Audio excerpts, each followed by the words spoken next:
surat Paulus yang kedua kepada Timotius. Ya, kalau kemarin kita sudah bergumul bersama dengan surat Paulus yang pertama kepada Timotius, dan di malam hari ini kita bersama akan melihat surat 2 Timotius.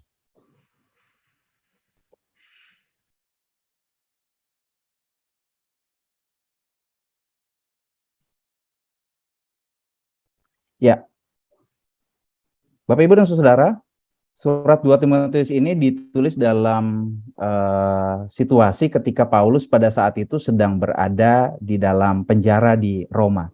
Bahkan menurut para ahli kitab, ya, ini sepertinya menjadi surat terakhir dari Paulus, ya. Jadi menjelang dia dieksekusi mati di Roma, Paulus kemudian menuliskan surat ini. Dalam pasal 4 ayat 6, kalau kita bisa buka bersama, ya, di sana Paulus mengatakan saat kematianku sudah dekat, ya. Dan memang tidak lama setelah penulisan ini ditulis kira-kira di tahun 60, kira-kira 1 atau 2 tahun sesudahnya itu Paulus dihukum mati, ya. Nah, karena ini surat terakhir dari Paulus, maka kalau kita lihat, ya, surat ini itu sangat personal sekali, ya. Kenapa? Karena dia ditujukan kepada rekan sekerja dalam pelayanan yang sekaligus juga adalah anak rohani dari Paulus, yaitu Timotius. Jadi ini jadi semacam surat perpisahannya Paulus, ya, kepada rekan sekerjanya, kepada anak rohaninya Timotius. Dan di dalam surat ini, ya, itu Paulus mendesak Timotius supaya segera mengunjungi Paulus di penjara karena waktunya tidak banyak lagi bagi Paulus, ya. Jadi mungkin Paulus menghendaki ada percakapan face to face, ya, tentang bagaimana pekabaran Injil kemudian harus diteruskan oleh Timotius, tentang bagaimana Timotius itu harus mengambil alih tongkat estafet kepemimpinan yang tadinya dipegang oleh Paulus. Jadi tujuan Paulus dalam menulis surat yang kedua ini adalah dia mau mengilhami, mau menguatkan Timotius untuk menjalankan tugas-tugasnya ketika dia berada di Efesus, ya. Jadi Timotius ini masih muda, dia punya tugas yang berat. Konteks jemaat Efesus pada saat itu ada banyak ajaran sesat bertebaran, ada banyak guru-guru palsu yang mencoba menyesatkan jemaat dan kemudian mengancam gereja pada saat itu. Jadi supaya Timotius ini tetap berapi-api, supaya Timotius ini tetap semangat, ya, untuk memberitakan Injil dan memimpin jemaat di Efesus, maka Paulus menuliskan surat ini. Dia hendak mengingatkan Timotius tentang hal-hal tertentu. Mari kita lihat pasal per pasal, Bapak Ibu Saudara, dari pasal yang pertama. Iya. Jadi di awal pasal 1, Paulus itu memuji keluarga Timotius, ya. Kalau kita baca, Paulus itu memuji keluarga Timotius, dia memuji ibunya Eunike dan juga neneknya Timotius yang bernama Lois. Kenapa? Karena mereka itu sudah menanamkan iman kepada Timotius, ya, yaitu iman kepada Kristus itu. Ibu dan neneknya mengasuhnya dengan kasih dan juga pengetahuan yang baik tentang kitab suci, sehingga tidak heran Timotius itu mampu menjadi kawan sekerja Paulus. Dia juga menjadi partner pelayanan yang begitu setia, ya. Karena kenapa? Karena Timotius itu sudah ditanamkan, ya, ajaran-ajaran dan nilai-nilai baik itu dari kitab suci Perjanjian Lama maupun juga ajaran-ajaran tentang Yesus Kristus oleh ibunya dan neneknya yang terlebih dahulu menjadi Kristen. Ya. Jadi keduanya ini kemudian mencetak kepribadian dan watak dari Timotius sehingga Timotius ini seringkali dipuji oleh Rasul Paulus, ya. Jadi karena keduanya maka Timotius itu memiliki iman kepada Kristus, bahkan teguh di dalam melayani Kristus, sehingga jelaslah bahwa keluarga merupakan tempat yang paling efektif di dalam menanamkan nilai-nilai kesetiaan, ya, menanamkan keteguhan iman dan juga sikap pengabdian kepada Tuhan. Kalau hari Selasa yang lalu nih, kita sudah belajar dari keluarga Penatua Mulyadi tentang bagaimana keluarga itu menjadi kelas katekisasi, ya, bahwa pengajaran iman itu bukan hanya terjadi di gereja, di dalam ibadah, bukan hanya dilakukan oleh Pak Adi, Kak Windy, ya, atau pendeta lain, atau para pelayan lainnya, begitu ya. Tetapi yang paling penting itu dilakukan di rumah. Ya. Kenapa? Karena memang waktu paling banyak dihabiskan adalah di tengah-tengah keluarga dibandingkan di gereja. Dan Timotius ini terbentuk dari keluarganya. Lalu, bicara tentang keluarga, memang Paulus itu bukan keluarga sedara dengan Timotius, ya. Tetapi dia menjadi orang tua rohani bagi Timotius, ya. Jadi bukan hanya rekan sekerja, tapi Paulus ini orang tua rohani bagi Timotius dan mendukung pelayanan Timotius. Apa yang Paulus lakukan? Paulus mendoakan Timotius, ya. Jadi dalam ayat 3 sampai 4 pasal 1 kita bisa lihat Paulus itu senantiasa mendoakan Timotius. Paulus memang rindu sekali, mau sekali untuk segera bertemu dengan Timotius, untuk bercakap-cakap secara langsung, tetapi karena itu belum bisa dilakukan, maka yang bisa Paulus lakukan hanyalah terus mendoakan Timotius siang dan malam. Kenapa? Karena dari Timotius, dari kisah-kisah Timotius, Paulus tahu bahwa Timotius ini sedang berada dalam derita dan kesesakan. Maka keluarga itu, ya, atau persekutuan kita, itu harus menjadi tempat untuk saling mendoakan demi pertumbuhan iman. Seperti Paulus yang senantiasa mendoakan Timotius dalam pekerjaan pelayanannya. Doanya tidak pernah putus, maka di tengah-tengah keluarga kita, ini lagi bulan keluarga gitu ya, tema bulan keluarga tahun ini itu keluarga yang bertumbuh di dalam iman. Maka keluarga yang mau bertumbuh di dalam iman itu juga harus menjadi keluarga yang berdoa, keluarga yang mau saling mendoakan.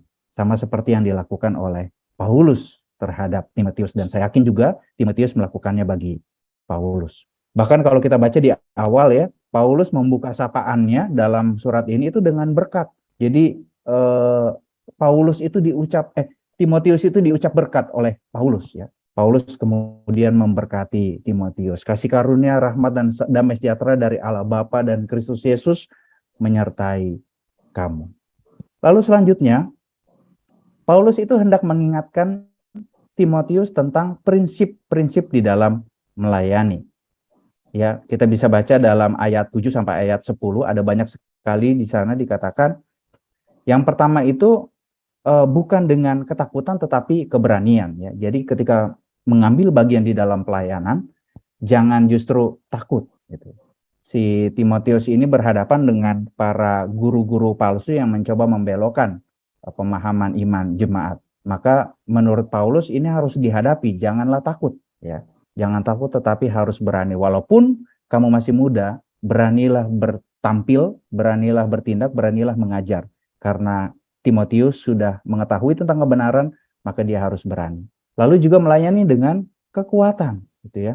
Kekuatan apa? Kekuatan untuk tetap bertahan dalam kesesakan dan kesulitan supaya tetap mempertahankan iman itu, bahkan ketika melewati peristiwa-peristiwa yang mungkin menyakitkan dan juga mengecewakan. Dan kekuatan ini bukan karena kekuatan diri sendiri, tetapi kekuatan yang asalnya dari Allah. Lalu yang ketiga, melayani dengan kasih, ya. Jadi kasih itu kan memungkinkan seseorang memberi yang terbaik ya dan penuh ketulusan. Pak Adi ini sering nih mengkhotbahkan hal ini. Kalau orang sudah mencintai, wah, itu semuanya all out akan dilakukan gitu ya. Begitu pula di dalam melayani. Ketika seseorang sudah mengasihi pelayanannya, mengasihi Tuhan, maka dia akan memberi yang terbaik dan penuh dengan ketulusan. Pekerjaan apapun jika dilakukan dengan kasih, rasanya tidak akan terlalu berat. Kemudian melayani dengan ketertiban ya. Dalam bahasa Indonesia ditulis ketertiban, tapi dalam bahasa asli, bahasa Yunaninya itu sophronismos, yang setepatnya diterjemahkan sebagai pengendalian diri. Maka seorang yang melayani Tuhan harus mendisiplinkan dirinya dari segala nafsu dan godaan yang bisa mengaburkan pelayanannya kepada Tuhan. Harus mampu mengendalikan dirinya. Lalu juga tidak malu memberitakan Injil. Kenapa? Karena harus menderita bahkan di penjara. Jadi ketika pada saat itu para pekabar Injil mendapatkan ancaman untuk dipenjara gitu ya, jangan malu. Karena penjara itu kan diibaratkan sebagai lambang bahwa seseorang ini adalah penjahat, dan menjadi penjahat tentu tidak menyenangkan dan bahkan memalukan gitu ya. Tapi ketika memberitakan Injil jangan malu bahkan ketika harus sampai di penjara. Lalu Kristus yang menyelamatkan dan memanggil untuk mengerjakan panggilan sebagai pemberita Injil itu. Jadi Paulus mengarahkan Timotius agar jangan dia hanya melihat masalah yang ada di hadapannya saja, tetapi ayo lihatlah kepada kuasa Yesus Kristus yang jauh lebih besar, yang mampu menyelamatkan, yang sudah memanggil Paulus dan juga Timotius untuk mengerjakan pekerjaan pelayanan itu. Allah yang sama juga akan mampu menolong mereka untuk melalui segala sesuatunya. Nah, Paulus kemudian tidak hanya mengingatkan atau menasehati Timotius saja, tetapi Paulus memberikan teladannya. Ya.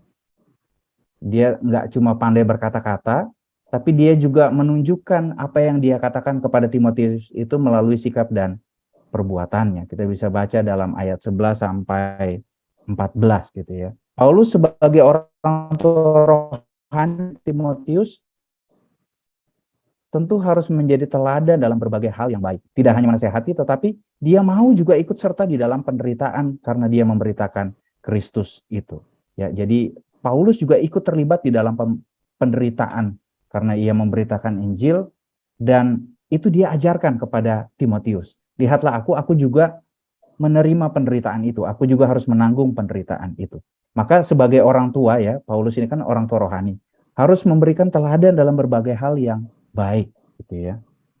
Ini penting sekali tentang keteladanan gitu ya.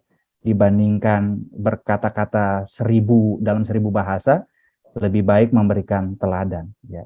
Ada pepatah mengatakan satu teladan itu lebih baik dan lebih bermakna daripada 1000 kata nasihat ya. Nasihat itu baik, tetapi teladan itu jauh lebih baik yang ditunjukkan di dalam sikap hidup dan perbuatan. Beranjak ke pasal 2 ya. Pasal 2 ini Paulus hendak menjelaskan tentang karakter-karakter apa sih yang harus dimiliki oleh seorang pelayan Kristus ya. Ada beberapa hal yang Paulus coba jelaskan terutama di awal-awal. Yang pertama itu menjadi murid ya. Tentu setelah dia menjadi murid, maka seorang pelayan Kristus itu harus mampu memuridkan. Dalam ayat 2, pasal 2 ayat 2, Paulus mengatakan, apa yang telah engkau dengar daripadaku di depan banyak saksi, percayakan lagi itu kepada orang-orang yang dapat dipercayai, yang juga cakap mengajar orang lain. Ya, jadi Timotius sudah mendengar, sudah mengetahui berita keselamatan itu dari Paulus, maka dia harus mengajarkannya juga kepada orang lain yang akan mengajar orang lainnya lagi. Jadi yang pertama, seorang pelayan Kristus itu harus menjadi seorang murid, harus mau menjadi murid, harus mau mendengar, harus mau belajar dan diajar sebelum nantinya dia akan menerima pengutusannya untuk memuridkan orang lain. Seorang pelayan itu harus mau mendengar ya, harus mau belajar, karena setelah itu dia akan dituntut untuk mengajar dan memuridkan orang lain melalui karya pelayanannya. Lalu yang kedua, karakter seorang pelayan Kristus, ia harus seperti prajurit ya. Dalam ayat 3 sampai 4 Paulus menggunakan ilustrasi seorang prajurit ya. Orang Kristen itu harus ikut menderita dan harus mampu menempuh penderitaan itu dengan baik ya. Prajurit itu kan ciri-cirinya apa? Disiplin ya. Mereka kemudian fokus, mereka tidak terganggu oleh apa yang dikejar, apa yang dilakukan, apa yang diinginkan oleh masyarakat pada umumnya. Misalnya masyarakat yang lain itu mungkin repot dengan harta, kekuasaan, atau juga jabatan. Tetapi seorang pelayan Kristus ya, mereka harus seperti seorang prajurit yang mengikuti instruksi dari komandan mereka, dari pimpinan mereka. Ya. Jadi sebagai orang Kristen, kita harus peduli pertama-tama ya, mengarahkan pikiran pertama-tama kepada sang komandan itu, yaitu Tuhan Yesus Kristus. Apapun yang ia perintahkan itu harus kita lakukan. Lalu kemudian karakter sebagai seorang olahragawan ya, kita bisa baca di ayat yang kelima. Seorang olahragawan, seorang atlet itu dia tidak akan menang kecuali dia bertanding sesuai dengan aturan permainan ya. Kalau dia melanggar aturan, ya itu berarti nggak menang. Itu berarti dia curang dan resikonya adalah didiskualifikasi. Ya. Jadi kehidupan seorang Kristen itu harus mengikuti segala macam aturan yang ada, harus terus-menerus ditempa, harus terus-menerus melatih diri sehingga dia dapat memenangkan pertandingan itu dengan baik. Lalu kemudian karakter sebagai seorang petani, ya ini menarik ya ilustrasi yang diberikan oleh Paulus. Petani itu petani adalah orang yang harus mendapat bagian pertama dari hasil panen, itu yang dikatakan oleh Paulus ya. Seorang petani itu kan sabar ya. Seorang petani itu kerja keras. Dia sabar menanti ya panen yang mungkin 1 tahun itu hanya 1 kali atau juga mungkin paling banyak 2 kali. Tapi kerjanya wah terus menerus ya, setiap hari harus ke ladang, harus merawat tanamannya sehingga semuanya itu akan berbuah dan nantinya bisa dipanen. Nah ini juga yang harus menjadi karakter dari seorang pelayan Tuhan. Seorang Kristen itu perlu bersabar, ya, perlu bekerja keras, maka nantinya ia akan menuai buah dari apa yang sudah dia tabur dan ia tanam. Lalu kemudian karakter seorang pelayan Kristus ya, kalau kita baca dalam ayat 11 sampai 13 ini menarik sekali. Itu harus taat, bertekun dan setia. Paulus mengatakan jika kita mati dengan dia, kita pun akan hidup dengan dia. Mau melambangkan ketaatan sampai mati. Jika kita bertekun, kita pun akan ikut memerintah dengan dia. Paulus menghendaki supaya para pelayan Kristus itu bertekun. Jika kita menyangkal dia, dia pun akan menyangkal kita. Jika kita tidak setia, dia tetap setia karena dia tidak dapat menyangkal dirinya. Oleh karena itu tetap setialah di dalam Tuhan dan jangan pernah menyangkali Tuhan.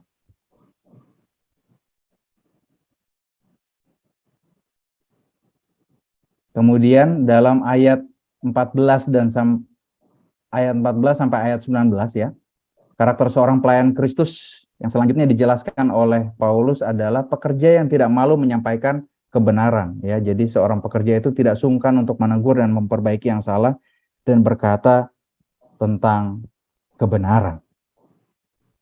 Lalu kemudian ada lagi penggambaran tentang perabot emas ya. Paulus memberikan gambaran seorang pelayan itu bagaikan perabot emas ya, yang hidupnya kudus dan mau melakukan pekerjaan-pekerjaan mulia bagi kemuliaan Tuhan. Gitu. Jadi seorang pelayan Tuhan itu harus melakukan pekerjaan-pekerjaan yang mulia saja dan tidak mencemarkan dirinya dengan hal-hal yang kotor, dengan hal-hal yang tidak memuliakan Tuhan di dalam kehidupannya. Lalu seorang pelayan Kristus ya, ia harus menjadi hamba yang ramah dan sabar ya.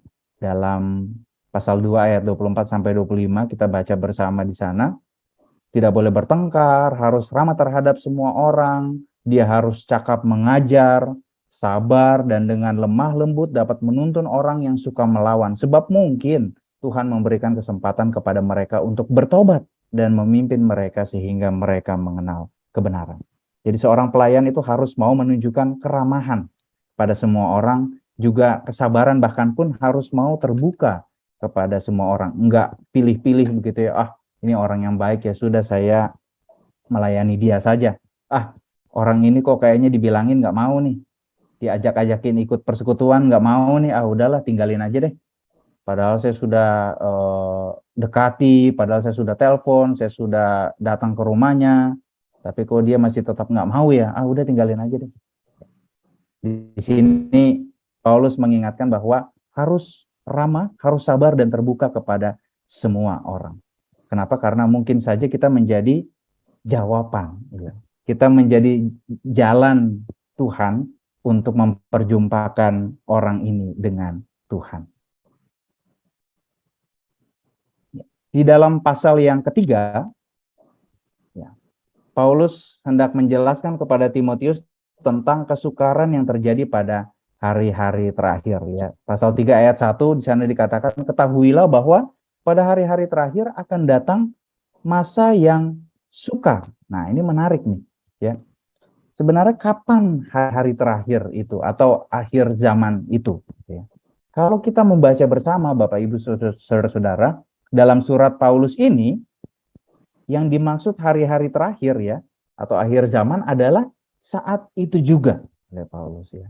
Jadi ini bukan mau bercerita tentang zaman yang masih akan datang gitu ya. Tetapi pada saat itu juga itu adalah gambaran hari-hari terakhir ya.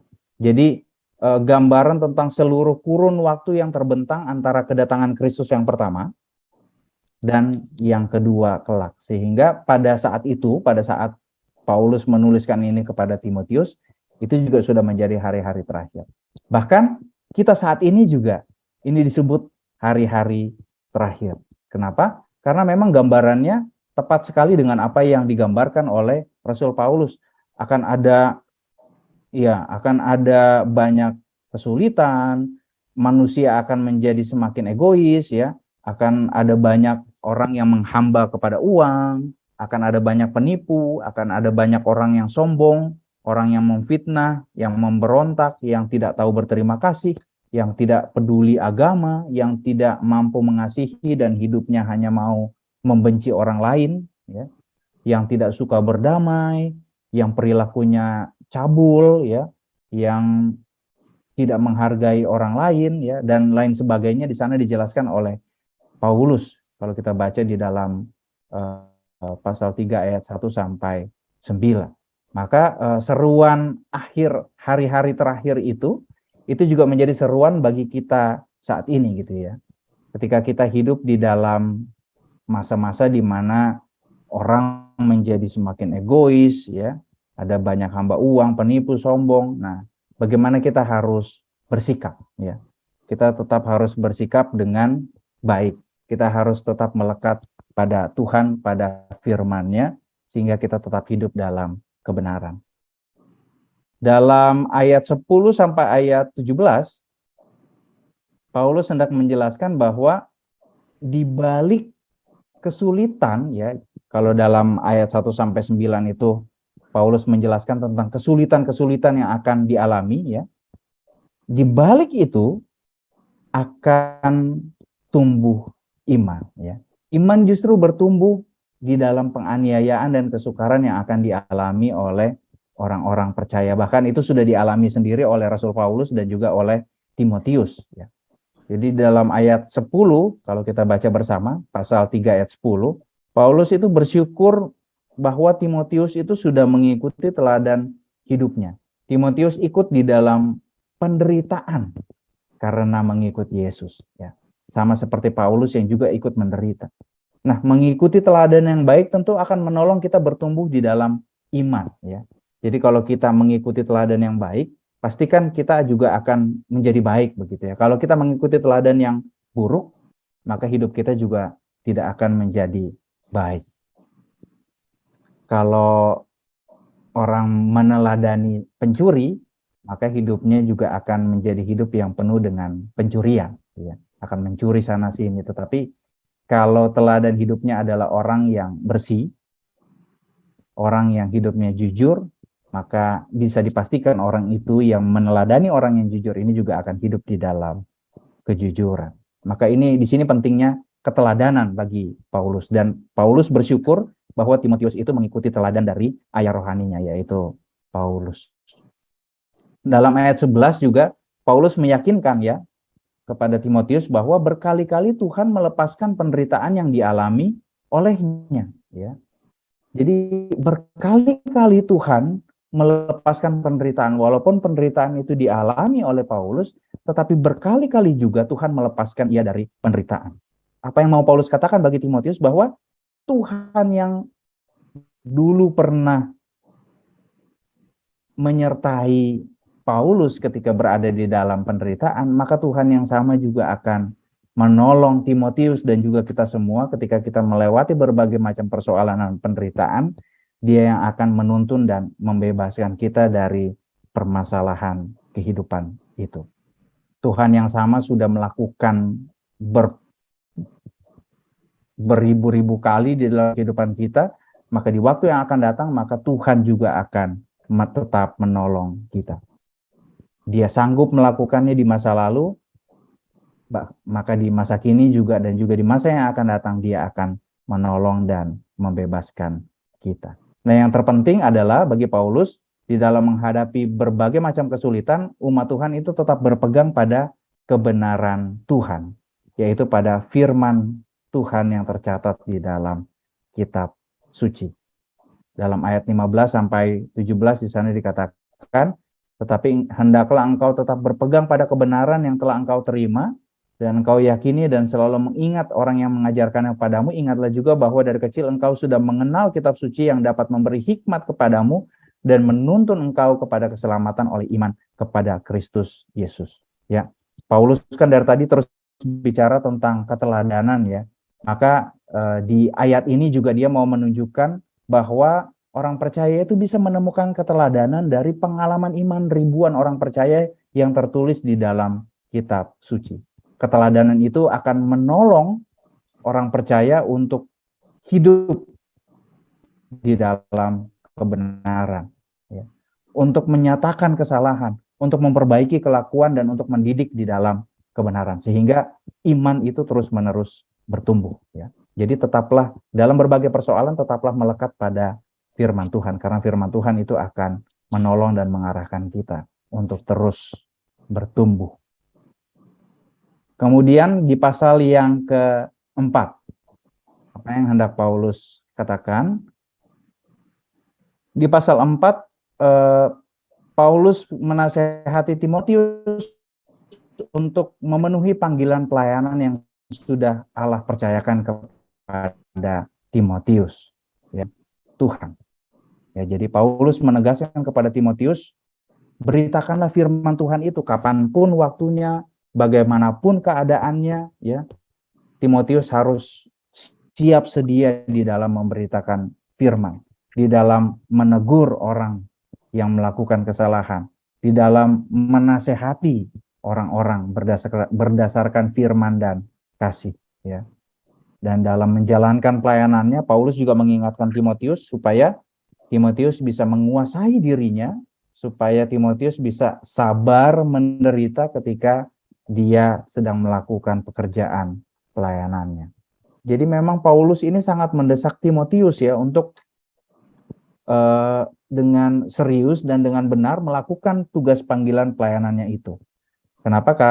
Yang pertama, pada saat itu makin berkembang ajaran-ajaran palsu ya. Guru-guru palsu itu semakin banyak memenuhi kehidupan jemaat, dan ada banyak pula jemaat yang kemudian mengikuti dan kemudian memiliki pemahaman yang tidak benar tentang Kristus. Yang kedua, karena Paulus sadar ya, waktu hidupnya tidak lama lagi. Jadi mumpung Paulus masih ada, mumpung si orang tua rohani ini masih ada, maka dia terus-menerus menyemangati Timotius. Ayo, semangat Timotius, karena kamu yang nantinya akan memimpin jemaat ini sepeninggalnya aku. Ya. Paulus sadar waktu hidupnya tidak lama lagi. Ya, di sana dia katakan dia sudah menyelesaikan pertandingan yang baik dan akan menerima mahkota kebenaran dari Allah.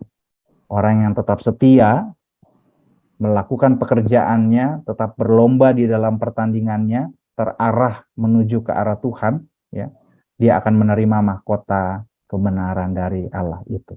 Maka Paulus terus mendesak Timotius supaya sungguh-sungguh melakukan panggilan pelayanannya dengan setia.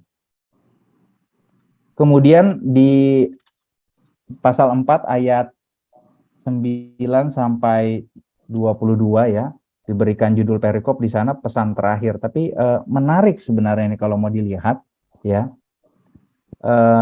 Ya, dalam ayat 9 itu Paulus mengajak Timotius segera datang menyusul Paulus ya. Saya bacakan bagi kita. Paulus berkata, berusahalah supaya segera datang kepadaku gitu ya. Itu yang dikatakan oleh Paulus. Kenapa? Karena orang-orang yang selama ini berada di dekat Paulus, bersama-sama dengan Paulus, itu sudah banyak yang pergi meninggalkan Paulus. Ada yang pergi karena lebih memilih hal-hal yang lain di luar pelayanan. Paulus menyebutkan memilih dunia seperti Demas ya. Ada juga yang pergi karena punya alasan, saya mau pelayanan di tempat yang lainnya deh, nggak mau sama-sama dengan Paulus ya. Dalam 10 ayat 12 sana dikatakan ada nama-namanya di sana. Lalu ada juga penentang seperti Alexander ya, yang menurut para ahli kitab kemungkinan dia ini yang menjebloskan Paulus ke dalam penjara gitu ya. Tapi ada orang yang pergi, ada orang yang datang, tapi yang tetap hanya satu. Ya. Hanya Tuhan yang tetap beserta dengan Paulus. Paulus berkata dalam ayat 17 ya, Tuhan telah mendampingi aku dan menguatkan aku. Jadi di ayat-ayat sebelumnya dia sebutin ada orang-orang ini yang pergi, yang datang gitu ya, yang kemudian menyesatkan, yang bahkan memusuhi dan memasukkan dia ke dalam penjara, tetapi ada Tuhan ya yang mendampingi dan menguatkan aku. Jadi ada teman yang datang dan pergi, tetapi Tuhan itu setia mendampingi. Demikian juga di dalam kehidupan persekutuan kita ya. Kita pastikan punya teman sepersekutuan, bahkan pun teman satu pelayanan gitu ya. Ketika teman satu pelayanan itu kemudian berhenti melayani atau pergi atau pindah, tidak lagi bersama-sama dengan kita melayani, lalu kemudian kita jadi mundur. Nggak seru lah. Tadinya saya ikut pelayanan paduan suara sama si A, tapi karena si A udah nggak ikut lagi, udah saya nggak mau deh. Tadinya saya ikut main angklung sama si B, tapi karena si B ini sudah nggak ikutan main lagi, saya nggak mau deh. Nah, di sini Paulus mau mengatakan bahwa ada banyak orang yang datang mendampingi dia dalam pelayanan, ada orang juga yang, dan mereka juga mungkin nantinya akan pergi, meninggalkan, tetapi jangan takut, Tuhan tetap beserta dengan Paulus. Tuhan tetap bersama-sama dengan Paulus melakukan tugas panggilannya untuk memberitakan Injil. Ya. Jadi ada teman, tidak ada teman, ya. Tuhan senantiasa menolong kita di dalam menjalankan tugas dan karya pelayanan kita. Jangan juga melayani hanya karena teman gitu ya, tetapi karena kita benar-benar menyadari bahwa kita ini sudah diberikan anugerah oleh Tuhan dan kita mengucap syukur melalui pelayanan kita. Surat Galatia ini memang ditujukan kepada jemaat-jemaat di Galatia. Lalu dengan demikian memang surat ini itu merupakan surat edaran di kalangan jemaat. Jadi kemungkinan di Galatia itu sendiri, Galatia adalah sebuah nama daerah, ada banyak kelompok-kelompok jemaat, ada beberapa kelompok-kelompok jemaat yang tersebar di berbagai tempat di daerah Galatia ini. Nah, dengan demikian bukan cuma ada satu jemaat, tapi juga ada beberapa. Catatan tentang adanya jemaat di Galatia ini, sebenarnya Bapak Ibu semua dapat kita lihat dari Kisah Para Rasul. Jadi kalau kita lihat di Kisah Para Rasul, mulai dari pasal 13, itu bercerita tentang asal mula jemaat ini ada. Nah, ketika kita membaca surat ini, surat Paulus kepada jemaat di Galatia, kita tidak dapat kita bisa membayangkan bahwa sebenarnya Paulus menulis surat ini dengan sebuah bobot emosi begitu, tentang kehancuran hatinya, tentang kesedihannya, tentang keheranannya, juga mungkin juga ada kemarahannya terhadap jemaat. Jadi betapapun ia menulis surat ini dengan bobot-bobot alasan demikian. Kenapa? Karena kita bisa melihat dari beberapa ayat yang ada di Galatia. Contohnya di pasal 1 ayat 16 yang mengatakan aku heran. Ada kata-kata aku heran. Jadi itu menunjukkan keheranan Paulus tentang apa yang terjadi pada waktu itu. Lalu kemudian juga di pasal 3 Paulus menyebut orang-orang Galatia yang bodoh. Jadi Bapak Ibu dari kedua ayat ini dan beberapa ayat lainnya yang juga ada di dalam Galatia, kita bisa melihat bahwa sebenarnya Paulus menulis surat ini dalam sebuah keadaan yang heran gitu, terheran-heran tentang apa yang terjadi. Dari ayat-ayat ini sebenarnya sangat mudah untuk melihat alasan mengapa Paulus itu heran kepada jemaat-jemaat ini. Kenapa? Alasannya ada dua yang bisa kita lihat. Yang pertama adalah karena sebenarnya jemaat ini tengah berada dalam bahaya kemurtatan. Jadi bukan dari nama Kristus, tetapi karena pemutarbalikan Injil. Jadi bukan karena mereka mau murtad lalu nggak percaya sama Kristus, tapi mereka mulai memutarbalikkan berita Injil itu. Jadi ada bahaya ajaran terkait dengan kewajiban-kewajiban melakukan hukum Taurat. Oleh sebab itu sebenarnya orang-orang Galatia ini, Bapak Ibu, Paulus ini menekankan kepada orang-orang Galatia bahwa kita ini diselamatkan hanya melalui iman di dalam Kristus saja, dan tidak ditambahi dengan apapun. Lalu pada alasan kedua adalah Paulus sungguh heran bukan hanya karena mereka atau jemaat itu berada dalam bahaya penyesatan, tetapi juga karena keberadaan dirinya. Jadi Paulus ini diserang karena para utusan palsu mengatakan bahwa mereka adalah utusan atau wakil dari ke-12 rasul yang memberitakan Injil kepada jemaat-jemaat, dan Paulus itu adalah rasul yang palsu. Nah, jadi dari situ lah kenapa Paulus juga heran begitu kira-kira, karena memang jemaat itu mulai percaya bahwa ternyata Paulus itu rasul palsu. Paulus dikatakan sebagai rasul palsu, kenapa? Karena ia bukanlah murid Kristus yang sejati. Kalau kita tahu misalnya nama 12 murid, nah nama Paulus itu nggak ada di dalam ke-12 nama itu. Lalu juga mereka dikatakan bahwa pengetahuan Paulus itu berasal dari belajar kepada ke-12 rasul dan kemudian ia memberitakan itu, namun memutarbalikkan kebenarannya. Jadi menurut para pengajar palsu ini, Paulus itu tahu Injil dari para murid Yesus, lalu kemudian tapi Paulus ini memutarbalikkan fakta atau apa yang disampaikan Injil. Nah, dengan demikian Paulus mengatakan bahwa kenapa kamu tuh sebagai jemaat begitu cepat berpaling dari Kristus, karena alasan orang-orang ini gitu, karena para saudara-saudara palsu ini ke dalam persekutuan kita. Lalu mereka juga itu memaksakan yang tadi seperti yang dikatakan di alasan pertama, pemberlakuan hukum Taurat, termasuk berarti sunat kepada orang-orang Kristen yang ada di Galatia. Selain itu, mereka juga memaksakan adanya penanggalan liturgi Yahudi. Bahkan menghasut juga jemaat, mengatakan bahwa ya itu Paulus bukan rasul yang sejati.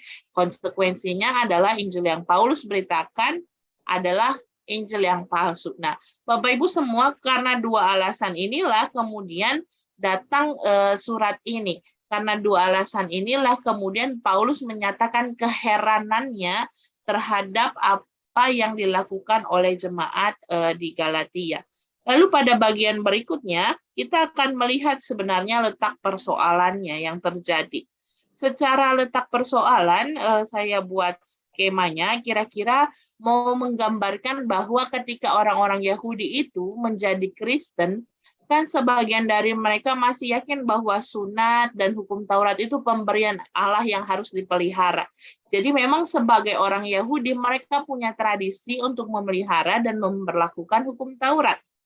Lalu kemudian orang-orang Yahudi ini percaya menerima Yesus lalu menjadi bagian dari orang-orang Kristen mula-mula. Lalu kemudian bagi orang Kristen non-Yahudi seharusnya ketika mereka percaya kepada Kristus, maka mereka perlu melakukan tradisi orang-orang Yahudi. Mereka perlu disunat, mereka perlu memberlakukan hukum Taurat dalam kehidupannya. Karena menurut pandangan mereka, Yesus itu datang dan janji Allah itu datang untuk orang-orang Yahudi. Maka ketika mereka mau menerima janji itu, mereka harus masuk di dalam komunitas orang-orang Yahudi. Nah, Bapak Ibu, kalau kita lihat skemanya, maka yang diharapkan oleh orang-orang Yahudi adalah orang-orang non-Yahudi ini mengikuti garis yang berwarna hitam. Padahal seharusnya orang-orang non-Yahudi ini bisa langsung di garis yang hijau gitu. Mereka percaya kepada Yesus dan menjadi bagian dari para pengikut Kristus. Tetapi para orang-orang Yahudi ini mengharapkan mereka itu harus memiliki tradisi juga, harus mengikuti tradisi dari orang-orang Yahudi. Baru kemudian mereka bisa masuk dalam persekutuan orang-orang percaya.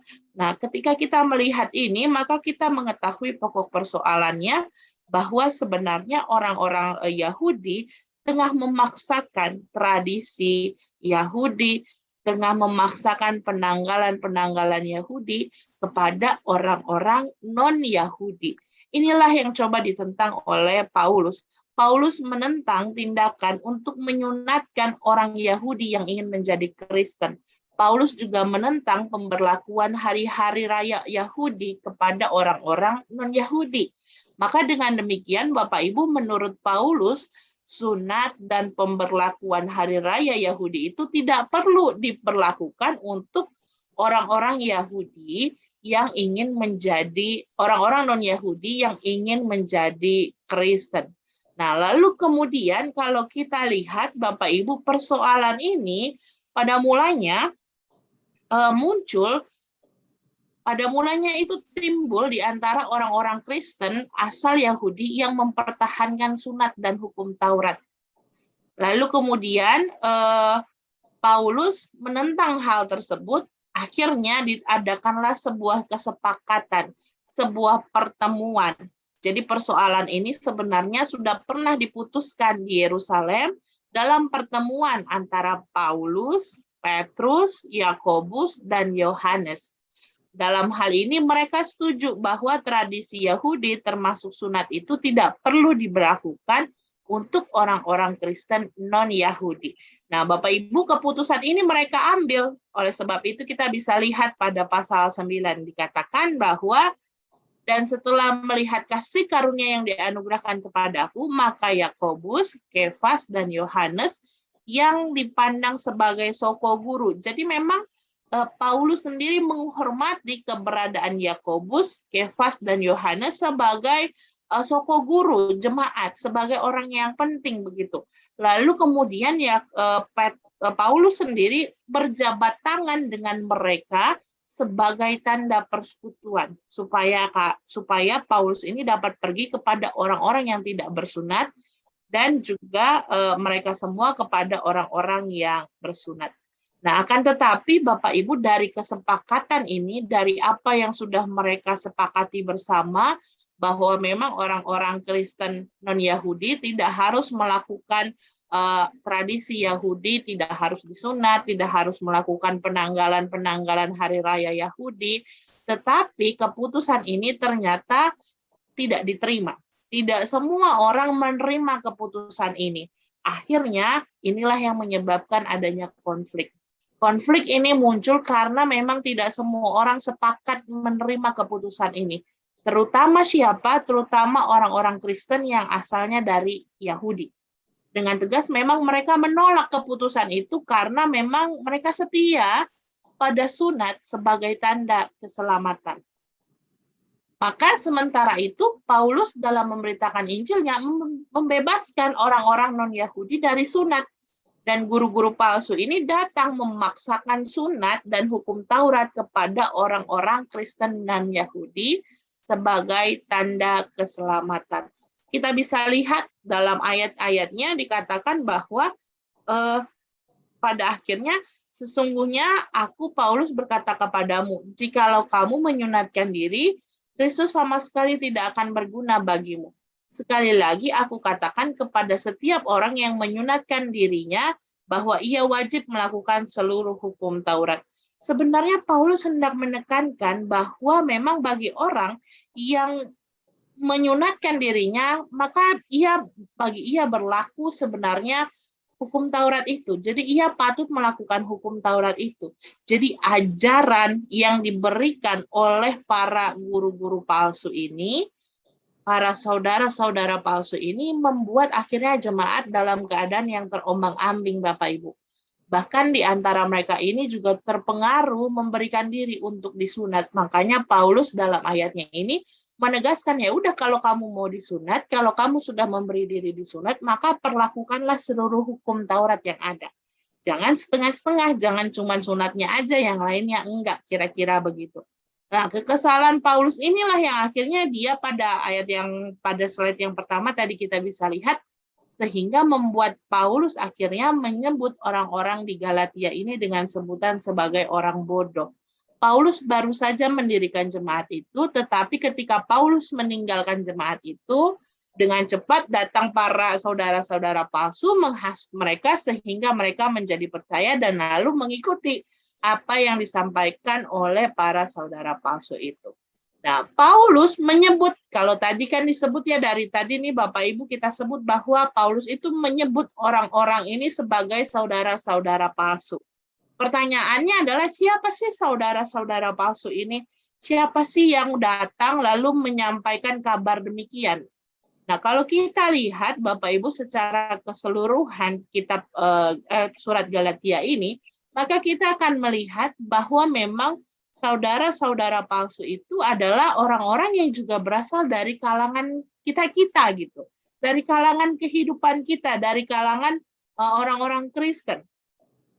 Pasal 2 ayat 4 mengatakan, memang ada desakan dari saudara-saudara palsu yang menyusup masuk, yaitu mereka yang menyelundup ke dalam untuk menghadang kebebasan kita, kebebasan yang kita miliki di dalam Kristus Yesus, supaya dengan jalan itu dapat memperhamba kita.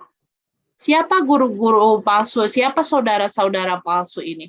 Laporan tentang saudara palsu ini secara lengkap kita dapat mengidentifikasikan mereka Bapak Ibu dalam, kalau kita lihat di Kisah Para Rasul 15 ayat 1 sampai 5. Ayatnya cukup panjang, ayat 1 sampai 5. Saya mengutip beberapa ayat di ayat pertama dan juga di ayat kelima. Dikatakan bahwa jikalau kamu tidak disunat menurut adat istiadat yang diwariskan oleh Musa, kamu tidak dapat diselamatkan. Nah, ini dikatakan oleh para orang-orang Yahudi. Lalu kepada ahli-ahli Taurat dikatakan bahwa orang-orang bukan Yahudi harus disunat dan diwajibkan untuk menuruti hukum Musa.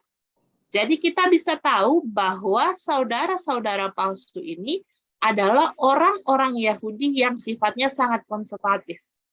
Nah, mereka adalah kelompok yang konservatif, mempertahankan hukum Taurat dan menghendaki agar hukum Taurat diberlakukan bagi orang Kristen non-Yahudi.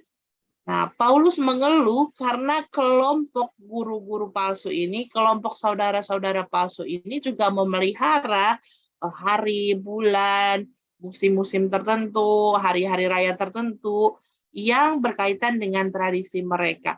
Nah, ini dikatakan oleh Paulus yang secara tidak langsung menyatakan bahwa sebenarnya mereka tengah kembali lagi nih memperhambakan diri di bawah unsur-unsur duniawi itu. Itulah sebabnya dalam bagian pasal yang berikutnya Paulus sempat membedakan tentang hidup menurut roh begitu, atau juga hidup sebagai anak-anak Allah, bukan lagi sebagai hamba. Nah, Bapak Ibu, kalau kita lihat sebenarnya para saudara-saudara palsu ini memahami bahwa jemaat di Galatia itu adalah jemaat non-Yahudi. Jadi memang kita tahu bahwa orang-orang Kristen pada masa itu terdiri dari orang-orang Yahudi dan juga orang-orang non-Yahudi. Dan mereka tahu ketika mereka memberitakan hal tersebut, maka mereka akan memberitakannya kepada orang-orang yang non-Yahudi.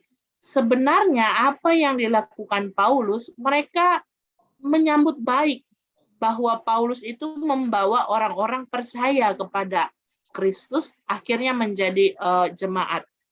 Tetapi mereka mengkritik tindakan Paulus yang tadi itu harusnya menurut mereka melakukan dulu nih tradisi-tradisi itu, karena dengan demikian kalau orang-orang yang melakukan tradisi-tradisi yang dilakukan oleh orang Yahudi, maka mereka akan menjadi bagian dari umat Allah.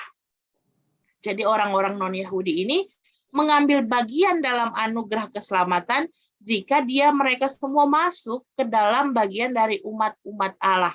Umat-umat Allah ini mereka percaya bahwa hanya orang Israel aja nih, hanya orang-orang Yahudi aja nih yang adalah umat Allah.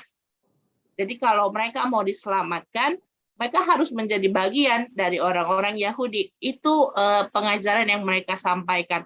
Kalau mereka nggak bisa tuh potong jalan gitu kira-kira, nggak bisa tuh mereka langsung menjadi percaya kepada Yesus lalu mereka mendapatkan keselamatan itu. Tetapi mereka harus jadi bagian dulu dari orang-orang Yahudi yang memperlakukan tradisi Yahudi supaya mereka bisa diselamatkan. Nah, Bapak Ibu, inilah yang sebenarnya terjadi dan apa yang sedang dihadapi oleh Paulus di jemaat Galatia. Paulus ketika dia mendengar adanya ajaran ini, adanya saudara-saudara palsu yang masuk dengan mengajarkan demikian, dan juga beberapa jemaat terpengaruh untuk melakukan hal tersebut, inilah yang pada akhirnya membuat Paulus membuat keputusan untuk mengeluarkan surat ini, untuk menyampaikan surat ini. Nah, dengan demikian Bapak Ibu kita dapat memahami bahwa secara latar belakang surat ini hadir karena keadaan demikian. Surat ini hadir karena Paulus berusaha juga untuk meluruskan pandangan pemahaman dari jemaat terkait dengan beberapa hal yang diajarkan oleh guru-guru palsu. Nah, kemudian pada bagian berikutnya kita akan melihat pada pasal 1 dan 2. Dikatakan bahwa pada pasal 1 ayat 11 sampai 12, sebab aku menegaskan kepadamu, saudara-saudaraku, bahwa Injil yang kuberitakan itu bukanlah Injil manusia, karena aku bukan menerimanya dari manusia dan bukan manusia yang mengajarkannya kepadaku, tetapi aku menerimanya oleh penyataan Yesus Kristus. Nah, pada bagian tadi di awal kita tahu bahwa sebenarnya Paulus ini tengah dianggap sebagai rasul palsu. Lalu kemudian dianggap bahwa Paulus ini mendapatkan pengajaran itu dari para murid, gitu, dari ke-12 rasul itu. Inilah yang berusaha ditegaskan, diluruskan oleh Paulus bahwa dia itu bukan memberitakan Injil manusia dan dia juga bukan menerima Injil itu dari manusia, tetapi menerimanya dari penyataan Yesus Kristus. Nah, kalau kita tahu Bapak Ibu peristiwa di mana Paulus dipanggil oleh Yesus ketika dia berjalan lalu kemudian sinar membutakan matanya, wah, mungkin kita tahu tuh waktu dia dulu namanya masih Saulus. Nah, dari situlah sebenarnya Paulus sedang menceritakan kembali bagaimana peristiwa keadaannya pada mulanya ketika dia dipanggil oleh Tuhan. Ketika itu dia dipanggil, maka dia mengatakan bahwa menegaskan bahwa bukan manusia yang memanggil aku gitu kira-kira, bukan manusia yang mengajarkan Injilnya kepadaku, tetapi memang karena langsung dari penyataan Yesus. Ketika mendengar bahwa saudara palsu itu masuk juga ke dalam jemaat, mengacaukan dan menyangkal kerasulan Paulus dan juga menyangkal Injilnya, maka dari itu nadanya mulai tegas dan tajam. Paulus mengatakan demikian. Nah, Bapak Ibu, Paulus juga menegaskan bahwa Injil yang ia beritakan itu bukan dari manusia.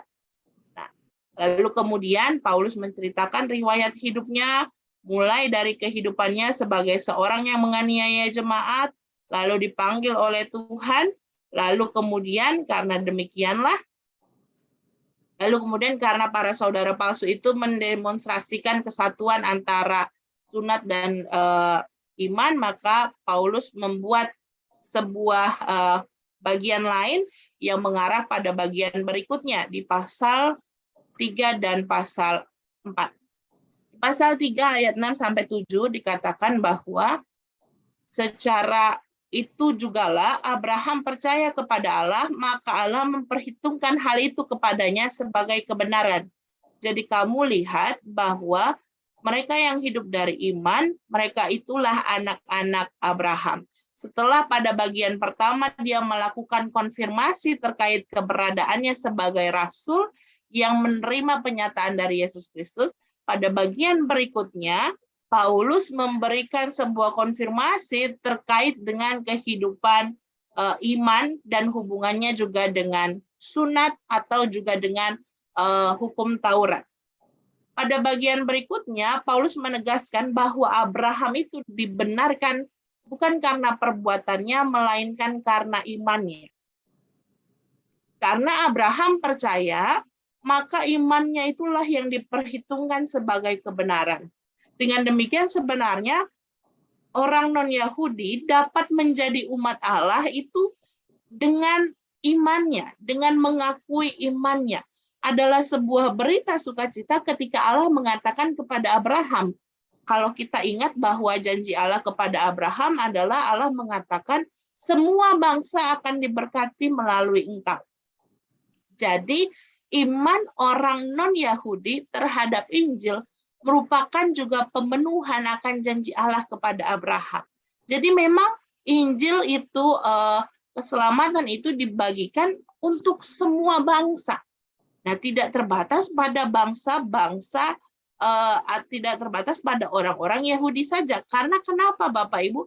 Janji Allah kepada Abraham itu disampaikan lebih dahulu, lalu kemudian jauh setelah itu keluarlah hukum Taurat. Maka yang dipegang oleh Paulus adalah janji Allah kepada Abraham yang mengatakan bahwa semua bangsa akan diberkati melalui engkau. Dengan demikian, janji yang diberikan kepada Abraham dan juga keturunannya, dan lalu Kristus adalah keturunan Abraham, sehingga memang setiap orang percaya kepada Kristus juga adalah keturunan Abraham, seharusnya juga mewarisi janji tersebut. Itulah yang menjadi alasan Paulus juga kenapa dia kemudian mengutip kisah tentang Abraham dalam suratnya kepada orang-orang di Galatia.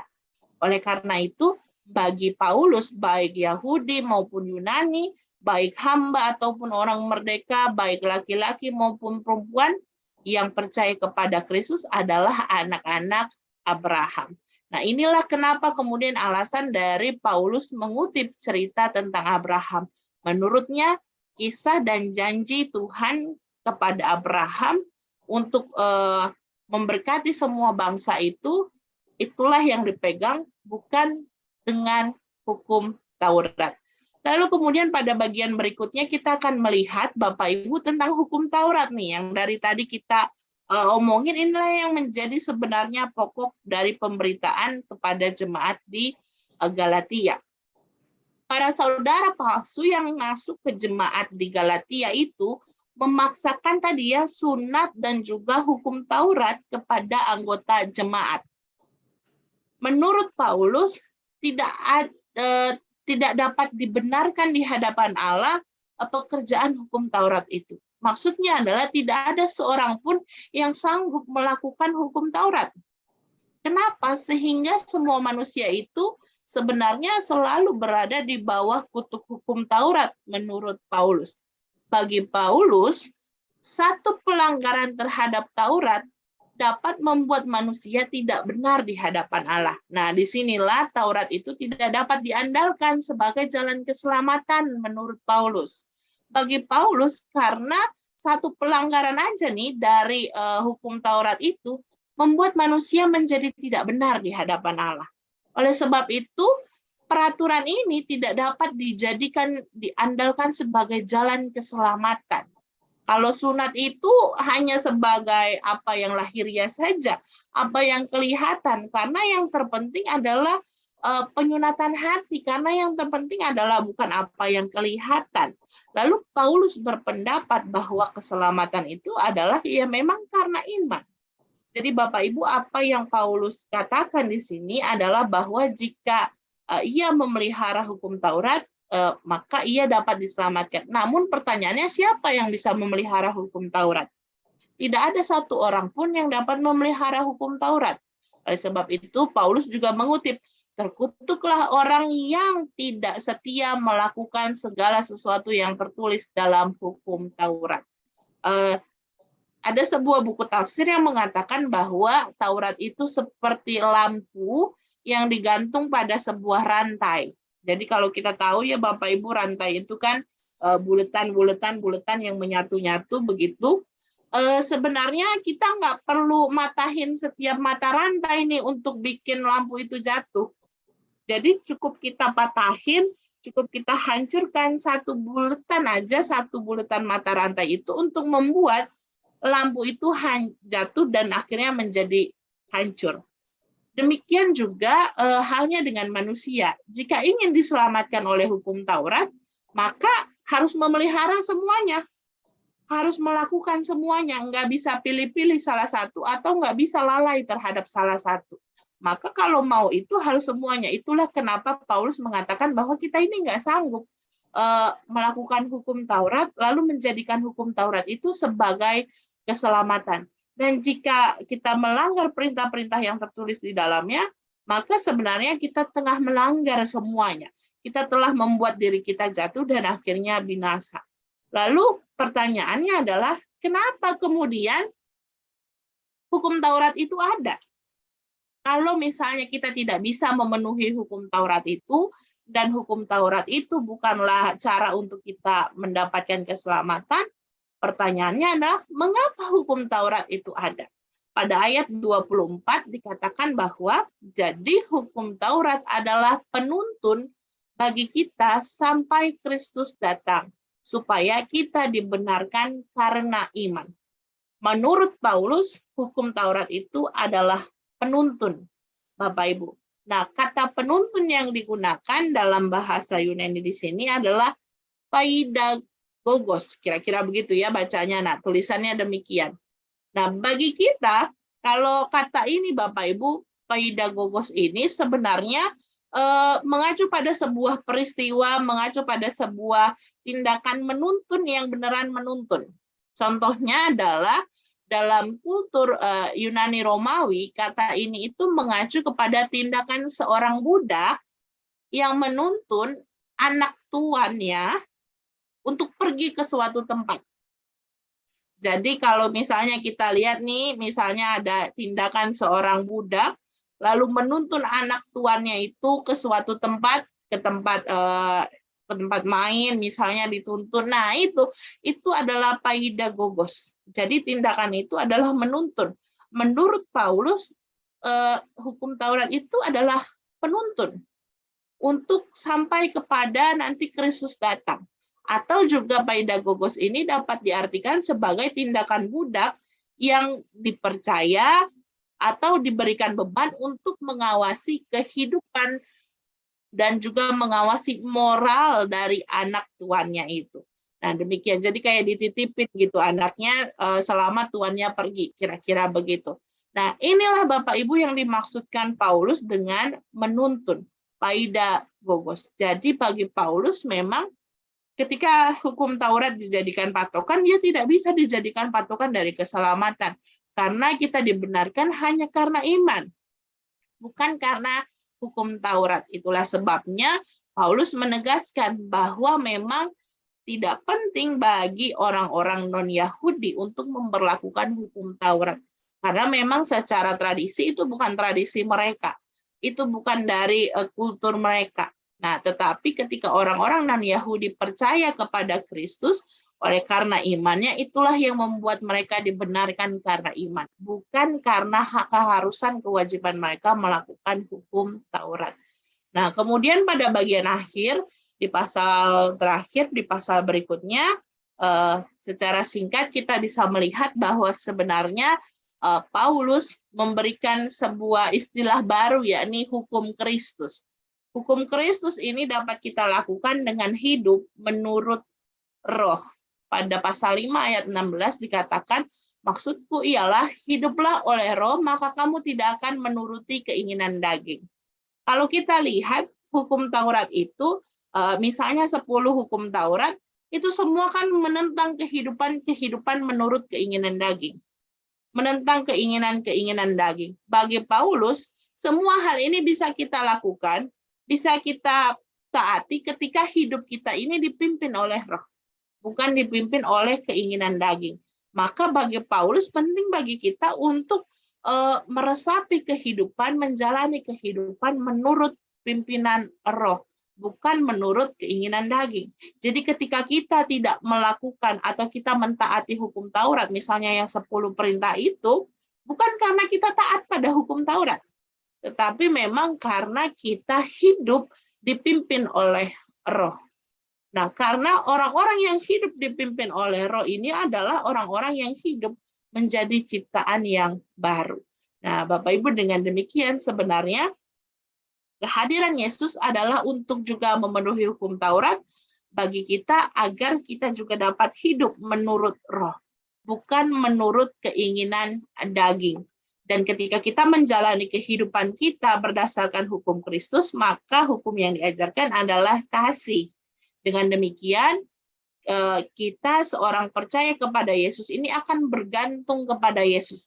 Maka hidup kita ini akan menghasilkan kehidupan yang baik.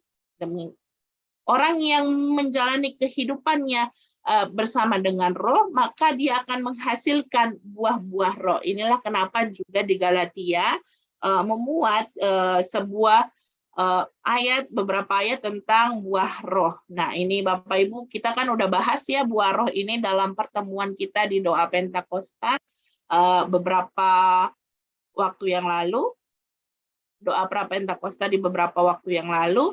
Jadi ini tidak saya bahas. Dengan demikian sebenarnya kita tahu alasan kenapa kita hidup menurut roh, karena memang kita menerima Kristus, lalu membiarkan rohnya hadir dalam kehidupan kita sehingga kita dimampukan untuk menghasilkan roh, bukan membuat diri kita hidup menurut keinginan daging. Ya Bapak Ibu,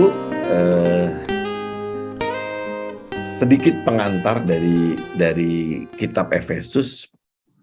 Ada banyak atau ada tulisan-tulisan sejumlah ahli biblika yang menyebut surat Efesus itu sebagai pseudo-Paulin, artinya diragukan yang menulis adalah Paulus gitu. Yang menulis mestinya adalah orang-orang yang dekat Paulus atau murid-murid Paulus. Salah satunya adalah karena ada catatan dalam Efesus 1 ayat 15 yang menyatakan seolah-olah Paulus belum pernah bertemu dengan jemaat Efesus. Padahal kalau kita mengacu dari Kisah Para Rasul 18 ayat 19 sampai dengan 21 dan seterusnya, di situ disebutkan bahwa kurang lebih sekitar 3 tahun Paulus berada di tengah-tengah jemaat Efesus. Artinya relasi Paulus mestinya dekat dengan jemaat Efesus. Namun dalam surat itu seolah-olah ada sesuatu yang yang membuat Paulus tidak terlalu kenal begitu ya. Namun kalau kita membaca lebih dalam surat Efesus, maka kita bisa mengatakan bahwa pemikiran dalam surat Efesus begitu dekat dengan teologi Paulus. Jadi bahasa-bahasa atau pemikiran-pemikiran yang digunakan dalam surat Efesus itu dekat sekali dengan surat-surat Paulus yang lain, sehingga kita bisa saja kemudian mengatakan bahwa surat Efesus adalah surat Paulus. Itu catatan yang pertama. Nah, surat ini dibuka dengan perkenalan diri dan sapaan. Menarik sekali di pasal 1 ayat 1 dan selanjutnya dikatakan begini, dari Paulus, Rasul Kristus Yesus oleh kehendak Allah. Jadi yang membuat dia menjadi rasul adalah kehendak Allah, bukan tradisi belaka, tetapi karena kehendak Allah, kepada orang-orang kudus di Efesus. Dia menyebut Efesus sebagai orang-orang kudus, atau lebih tepatnya yang dikuduskan oleh Allah. Orang-orang percaya dalam Kristus Yesus. Kasih karunia dan damai sejahtera dari Allah, Bapa kita, dan dari Tuhan Yesus Kristus menyertai kamu.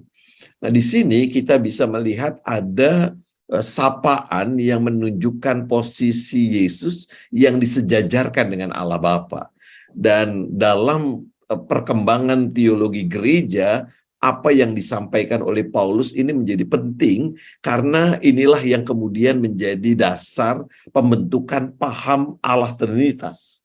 Dan Efesus itu kuat sekali dengan konsep Allah Bapa, Allah Anak, dan Allah Roh Kudus yang bersama-sama membangun kehidupan umat Allah.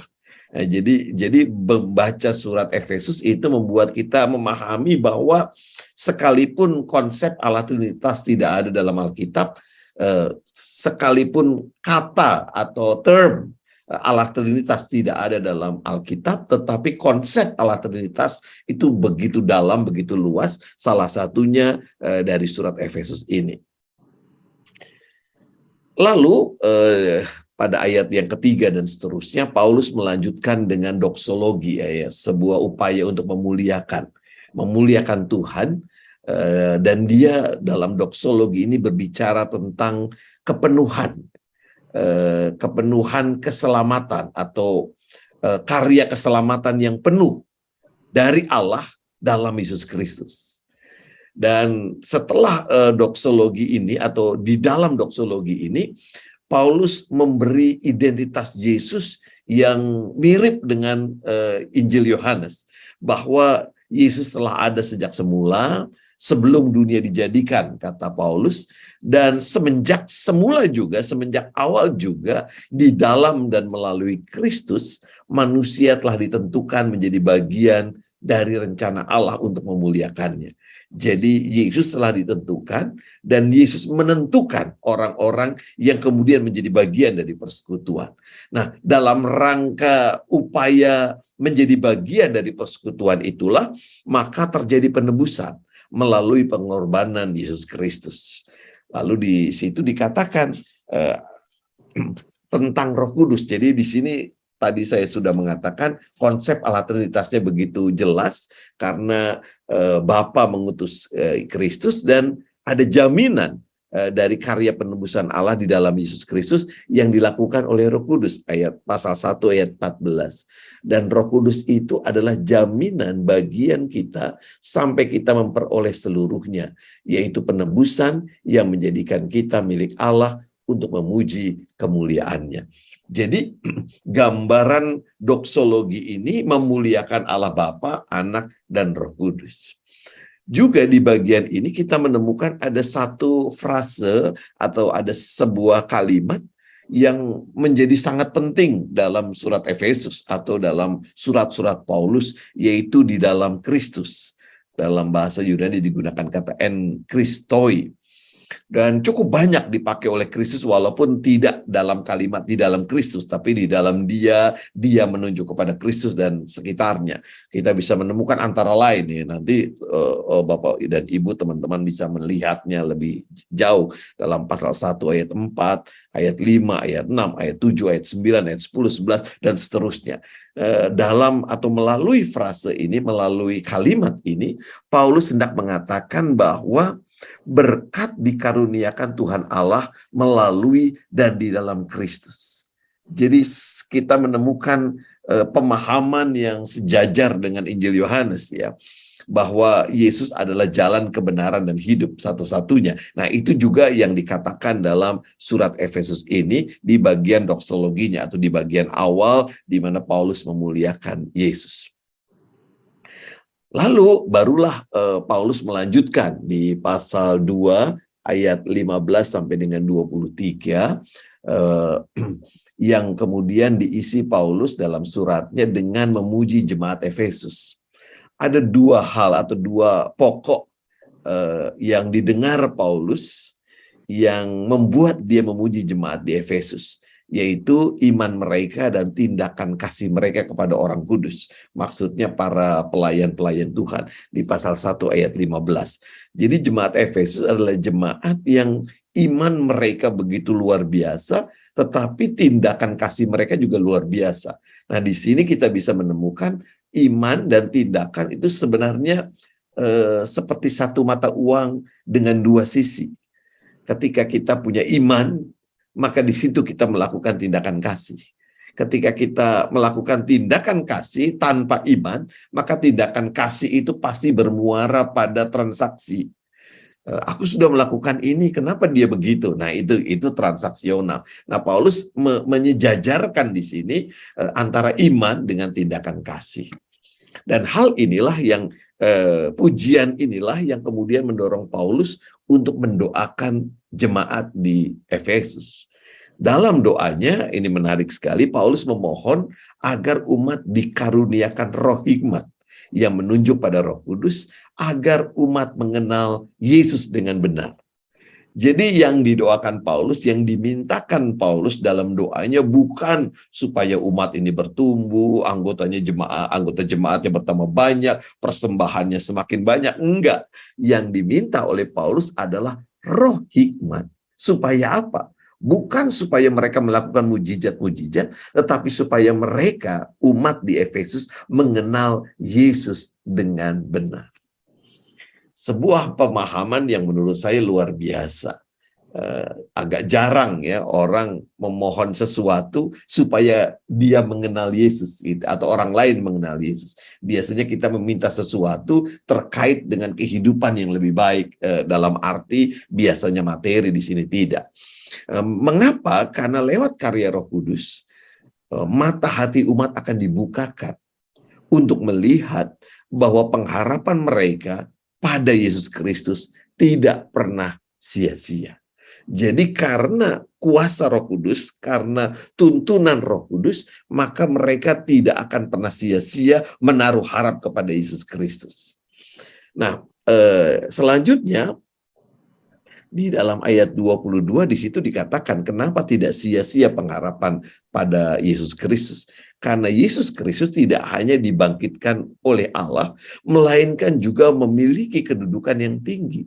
Bahkan dalam pasal 1 ayat 22 dikatakan segala sesuatu diletakkan di bawah kaki Kristus. Ini mirip dengan penutup Injil Matius, bahwa segala sesuatu di bumi dan di sorga itu ada di bawah kuasa Yesus Kristus. Jadi itulah yang membuat Paulus mengatakan bahwa pengharapan di dalam Kristus tidak pernah akan sia-sia. Lalu Paulus melanjutkan di dalam pasal 2. Dan di pasal 2 ini Paulus memakai permainan kalimat yang kelihatannya paradoks gitu ya. Kalimatnya adalah dahulu kamu tetapi sekarang. Jadi kalimat ini mau menunjukkan sebuah paradoks, dulunya dia begini sekarang begini. Lewat permainan ini umat akan terdorong untuk memahami betapa berharganya karya penebusan Allah di dalam Yesus Kristus. Nah, kita akan menemukan dua permainan kalimat yang menarik. Yang pertama, dalam pasal 2 ayat 1 sampai dengan 3, yang kemudian dilanjutkan pasal 2 ayat 4 sampai dengan 7. Di situ Paulus mengatakan di bagian yang pertama, kamu dahulu sudah mati karena pelanggaran-pelanggaran dan dosa-dosamu, sampai dengan ayat yang ketiga. Di situ Paulus mau mengatakan bahwa sebenarnya umat Allah yang sekarang menjadi umat Allah, dahulunya itu adalah umat yang sama dengan bangsa lain, yang juga hidup dalam pelanggaran, yang seharusnya dimurkai oleh Allah, dihukum oleh Allah. Lalu pasal 2 ayat 47 bicara sebaliknya, akan tetapi sekarang, karena kasih karunia melalui Yesus Kristus, mereka mendapatkan keselamatan. Kasih karunia itu tidak hanya terjadi sekali dan hanya tercakup pada keselamatan. Jadi kasih karunia itu tidak hanya bicara soal keselamatan belaka, tetapi kasih karunia itu dengan berkat-berkat yang dilimpahkan luar biasa karena kebaikan atau sesuai dengan kebaikan Tuhan. Itu disebutkan Paulus dalam ayat pasal 2 ayat yang ke-7, supaya pada masa yang akan datang ia menunjukkan kepada kita kekayaan kasih karunia-Nya yang melimpah-limpah sesuai dengan kebaikannya terhadap kita dalam Kristus Yesus. Jadi kasih karunia itu banyak jenisnya, bukan hanya soal keselamatan tetapi juga soal kehidupan. Nah, oleh karena itu umat Tuhan yang telah diselamatkan harusnya bersyukur. Dalam pasal 2 ayat yang ke-10 di situ dikatakan karena kita ini buatan Allah, diciptakan dalam Kristus Yesus untuk melakukan pekerjaan baik yang dipersiapkan Allah sebelumnya, Ia mau supaya kita hidup di dalamnya. Jadi memakai cara berpikir Paulus dalam surat Efesus ini, kita bisa menyimpulkan bahwa umat Tuhan tidak diselamatkan oleh pekerjaan atau perbuatan baik. tetapi diselamatkan karena kasih karunia Kristus untuk melakukan pekerjaan atau perbuatan baik.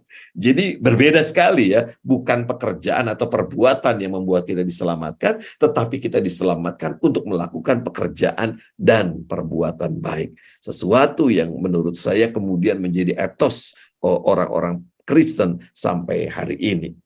Lalu bagian yang kedua, paradoks yang kedua, Paulus menunjukkan bahwa dahulu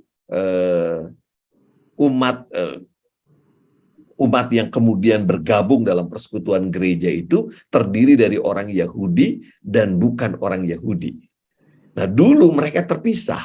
Dahulu mereka itu orang-orang bukan Yahudi menurut daging. Itu ayat yang ke-11. Jadi mereka betul-betul terpisah. Salah satunya sunat yang menjadi tradisi kental dalam keyahudian. Dan itu tidak dilakukan oleh orang non-Yahudi. Tetapi sekarang mereka dipersatukan oleh Kristus sehingga tidak ada lagi tembok pemisah. Tembok pemisah itu sudah dirobohkan hingga tidak ada lagi orang Yahudi dan orang non-Yahudi. Nah, dipakai kata jauh dan dekat dalam surat Paulus ini yang menjadi kata yang biasa dipakai oleh komunitas orang Yahudi untuk membedakan dirinya yang dekat, orang Yahudi yang dekat dengan bangsa non-Yahudi yang jauh. Namun sekarang di dalam kasih Tuhan Yesus Kristus, mereka memiliki hak dan kewargaan yang sama sebagai kawan sewarga yang hidup sebagai bagian dari bangunan tubuh Kristus yang rapi, tersusun, dan bertumbuh. Dan ini menarik sekali. Justru bagian tubuh yang kemudian kita kenal dengan gereja itu adalah bagian tubuh Kristus yang rapi, tersusun. Tapi nggak cuma rapi, dia bertumbuh. Nggak cuma bertumbuh, tetapi dia juga rapi. Nah, menurut saya di bagian ini, cara bergereja yang dilakukan oleh GKI menjadi menarik sekali karena mencoba memahami rapi, tersusun, dan bertumbuh dalam koridor bergereja kita. Nah, pada bagian selanjutnya, Paulus menyampaikan pengalaman pribadinya bahwa ia seorang yang dipenjara karena Kristus di pasal 3 ayat 1 dan juga diragukan kerasulannya pasal 3 ayat yang ke-8. Namun, nah ini menarik, dalam label buruk yang dikenakan pada dirinya, ia tetap mendapatkan kasih karunia berupa kemampuan memahami rahasia Kristus. Jadi kasih karunia itu tidak hanya ditujukan buat orang-orang yang dalam tanda kutip mendaku atau mengklaim dirinya benar. Kasih karunia juga ditujukan kepada orang-orang seperti Paulus dan juga seperti orang-orang lain yang punya label negatif. Nah, karena itu kemudian Paulus mendoakan agar umat di Efesus menemukan rahasia Kristus yang disebut dalam pasal 3 ayat 18 itu lebar, panjang, dan tinggi. Jadi kemampuan manusia itu begitu terbatas dalam memahami Allah di dalam Yesus Kristus. Itu sebabnya Paulus mendoakan supaya kita punya roh hikmat, sehingga kita menemukan rahasia Kristus yang sukar terselami oleh akal sehat kita. Lalu Paulus juga mendoakan agar seluruh karya umat ditujukan bagi kemuliaan nama Tuhan. Jadi bukan aku, bukan persekutuan gereja, tetapi Tuhanlah yang dimuliakan.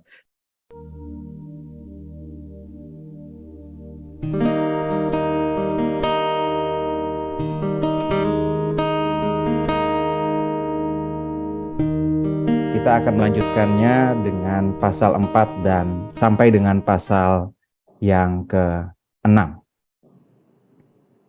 Ya, kalau di pasal 1 sampai 3 kemarin kita membaca bersama bagaimana kasih karunia Allah melalui Yesus Kristus itu diberikan kepada semua orang, baik itu orang-orang Yahudi maupun juga orang-orang yang non-Yahudi.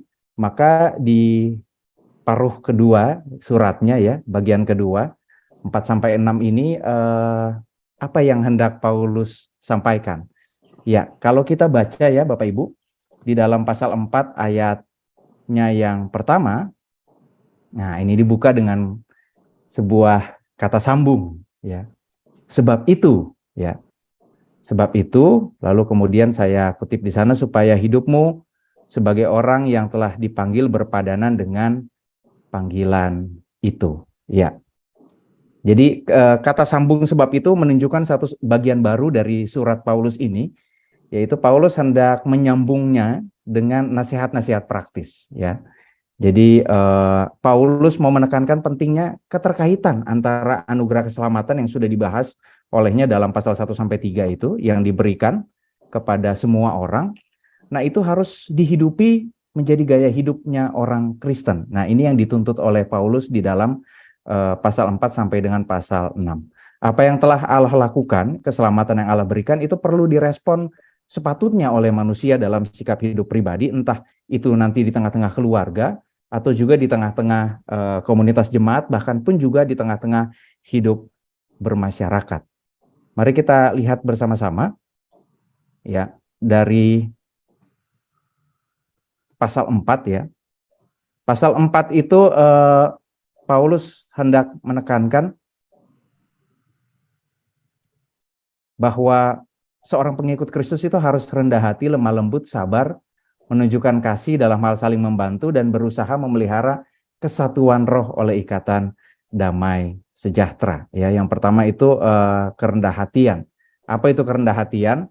Bahwa ini berkaitan dengan memandang diri sendiri itu lebih rendah daripada orang lain, gitu ya. Nah, ini juga yang menggambarkan bagaimana sifat Paulus di dalam melayani, bahwa dia itu tidak memandang dirinya lebih utama dari orang lain, tetapi memandang jemaat itu yang lebih utama daripada dirinya.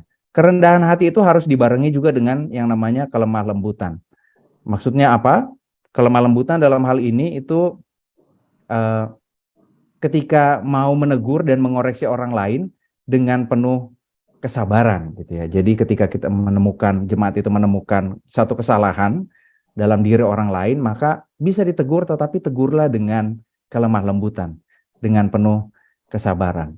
Lalu Paulus juga menyebutkan kesabaran di sana, ya. Kata ini bisa berarti tidak mudah emosi, ya, di situasi yang tidak menyenangkan. Ya, jadi ketika jemaat itu menghadapi situasi yang tidak menyenangkan, terutama berkaitan dengan hubungannya dengan sesamanya yang lain, dia harus bersabar. Lalu juga saling membantu, ya. Tunjukkanlah kasihmu dalam hal saling membantu. Apa maksudnya? Yaitu bersabar dan berusaha menolong sesama bahkan ketika mereka melakukan kesalahan. Ya, ini ketiga hal ini ya berkaitan satu dengan yang lain. Lalu kemudian seorang pengikut Kristus, seorang Kristen juga harus mau berusaha memelihara kesatuan. Dalam hal ini kesatuan roh dalam ikatan damai sejahtera. Ya, berusaha. Paulus menekankan ini bahwa ada kesungguhan, ada hasrat yang besar untuk mempertahankan kesatuan ini. Ya, bahwa kesatuan ini diciptakan oleh Roh Kudus dan jemaat diminta untuk tetap memelihara kesatuan ini. Kita lanjutkan ke ayat berikutnya, ayat 4-6, pasal 4 ayat 4-6. Di sini Paulus hendak menjelaskan tentang dasar dan landasan kehidupan bergereja, ya, yaitu kesatuan. Nah, ini yang sangat ditekankan oleh Paulus, ya, bahwa ketika umat itu bergereja, ini yang perlu diingat oleh umat Allah. Ada 7 kali penekanan Paulus terhadap kesatuan ini. Yang pertama itu satu tubuh, ya. Satu tubuh, bahwa Kristus adalah kepala dan gereja adalah tubuhnya. Jadi tidak ada pikiran, tidak ada kepala yang bisa bekerja melalui tubuh yang terbelah-belah begitu ya, menjadi beberapa bagian. Jadi perlu ada yang namanya kesatuan dan koordinasi dari tubuh itu sendiri. Maka kesatuan tubuh atau kesatuan gereja itu adalah esensial bagi karya Kristus di tengah dunia. Ini merupakan hal yang penting. Bukan berarti kesatuan secara organisasi, bukan berarti kesatuan secara administrasi bahkan, tetapi kesatuan karya, ya. Jadi gereja yang banyak ini dengan jemaat yang berbeda-beda itu harus memiliki kesatuan karya yang didasarkan pada kasih Kristus yang satu itu. Boleh berbeda tetapi karyanya tetap satu, berlandaskan pada kasih Kristus. Lalu kemudian satu roh. Dalam bahasa Yunani ini berarti nafas gitu ya. Berarti gereja itu hidup ya, gereja bernafas, gereja hidup, dan yang menghidupkannya adalah Roh Kudus itu sendiri. Maka tidak ada gereja yang tanpa karya Roh Kudus. Lalu kemudian satu pengharapan. Orang Kristen itu berjalan menuju tujuan yang sama. Walaupun aliran gerejanya beda-beda, sinodenya mungkin beda-beda, tetapi kita semua berjuang di dalam pengharapan bahwa Kristus akan membarui dunia dan segala isinya. Ini yang menjadi pengharapan kita sebagai orang Kristen. Lalu juga satu Tuhan ya. Dalam Filipi 2 ayat 11 itu kan ada sebuah kredo ya. Yesus Kristus adalah Tuhan ya. Jadi orang Kristen itu dipersatukan karena mereka semua ada di dalam kepemilikan dan pelayanan dari satu Tuhan dan satu Raja, yaitu Yesus Kristus sendiri. Lalu kemudian satu iman, ya. Perjanjian Baru menggambarkan iman itu sebagai komitmen penuh setiap orang Kristen kepada Yesus Kristus. Jadi harus mau menyerahkan diri sepenuhnya kepada Sang Tuhan itu, yaitu Yesus Kristus. Lalu kemudian satu baptisan, ya. Satu baptisan, apa ini maksudnya dari dalam satu baptisan? Jadi sebelum seseorang dibaptis, itu dia akan mengakui imannya terlebih dahulu di hadapan semua orang, ya. Jadi satu baptisan ini juga dapat diartikan sebagai satu pengakuan iman. Memang semuanya dibaptis di dalam nama Bapa, Putra, dan Roh Kudus, tetapi yang ditekankan di sini adalah pengakuan iman, gitu ya, bahwa mengakui Yesus Kristus adalah Tuhan dan Juru Selamat. Lalu kemudian satu Bapa, Bapa dari semua, di atas semua, oleh semua, dan di dalam semua. Ini yang menjadi landasan bagi gereja ya untuk berkarya, dan ini ditekankan oleh Paulus. Lalu kemudian di ayat yang ke-7, di sana Paulus mengatakan, tetapi kepada kita masing-masing telah dianugerahkan kasih karunia menurut ukuran pemberian Kristus. Ya. Jadi setelah ditekankan yang satu, kesatuan itu ya di dalam ayat 4-6, nah di ayat 7 ini Paulus mau menyadarkan bahwa bukan berarti yang satu itu harus seragam gitu ya.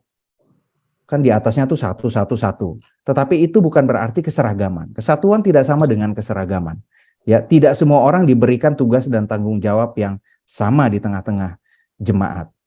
Kalau kita baca ya, Paulus menjelaskan bahwa di dalam kehidupan berjemaat ada rasul-rasul, ada nabi-nabi, ada pemberita Injil, ada gembala-gembala, ada pengajar, dan juga ada orang-orang kudus, yaitu jemaat gitu. Dan semuanya memiliki karunia yang berbeda-beda.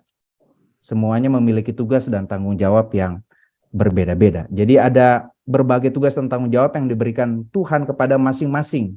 Ya, para rasul itu untuk memberitakan Injil, nabi itu diberikan karunia untuk berbicara langsung dengan Allah dan menyampaikan pesan Allah.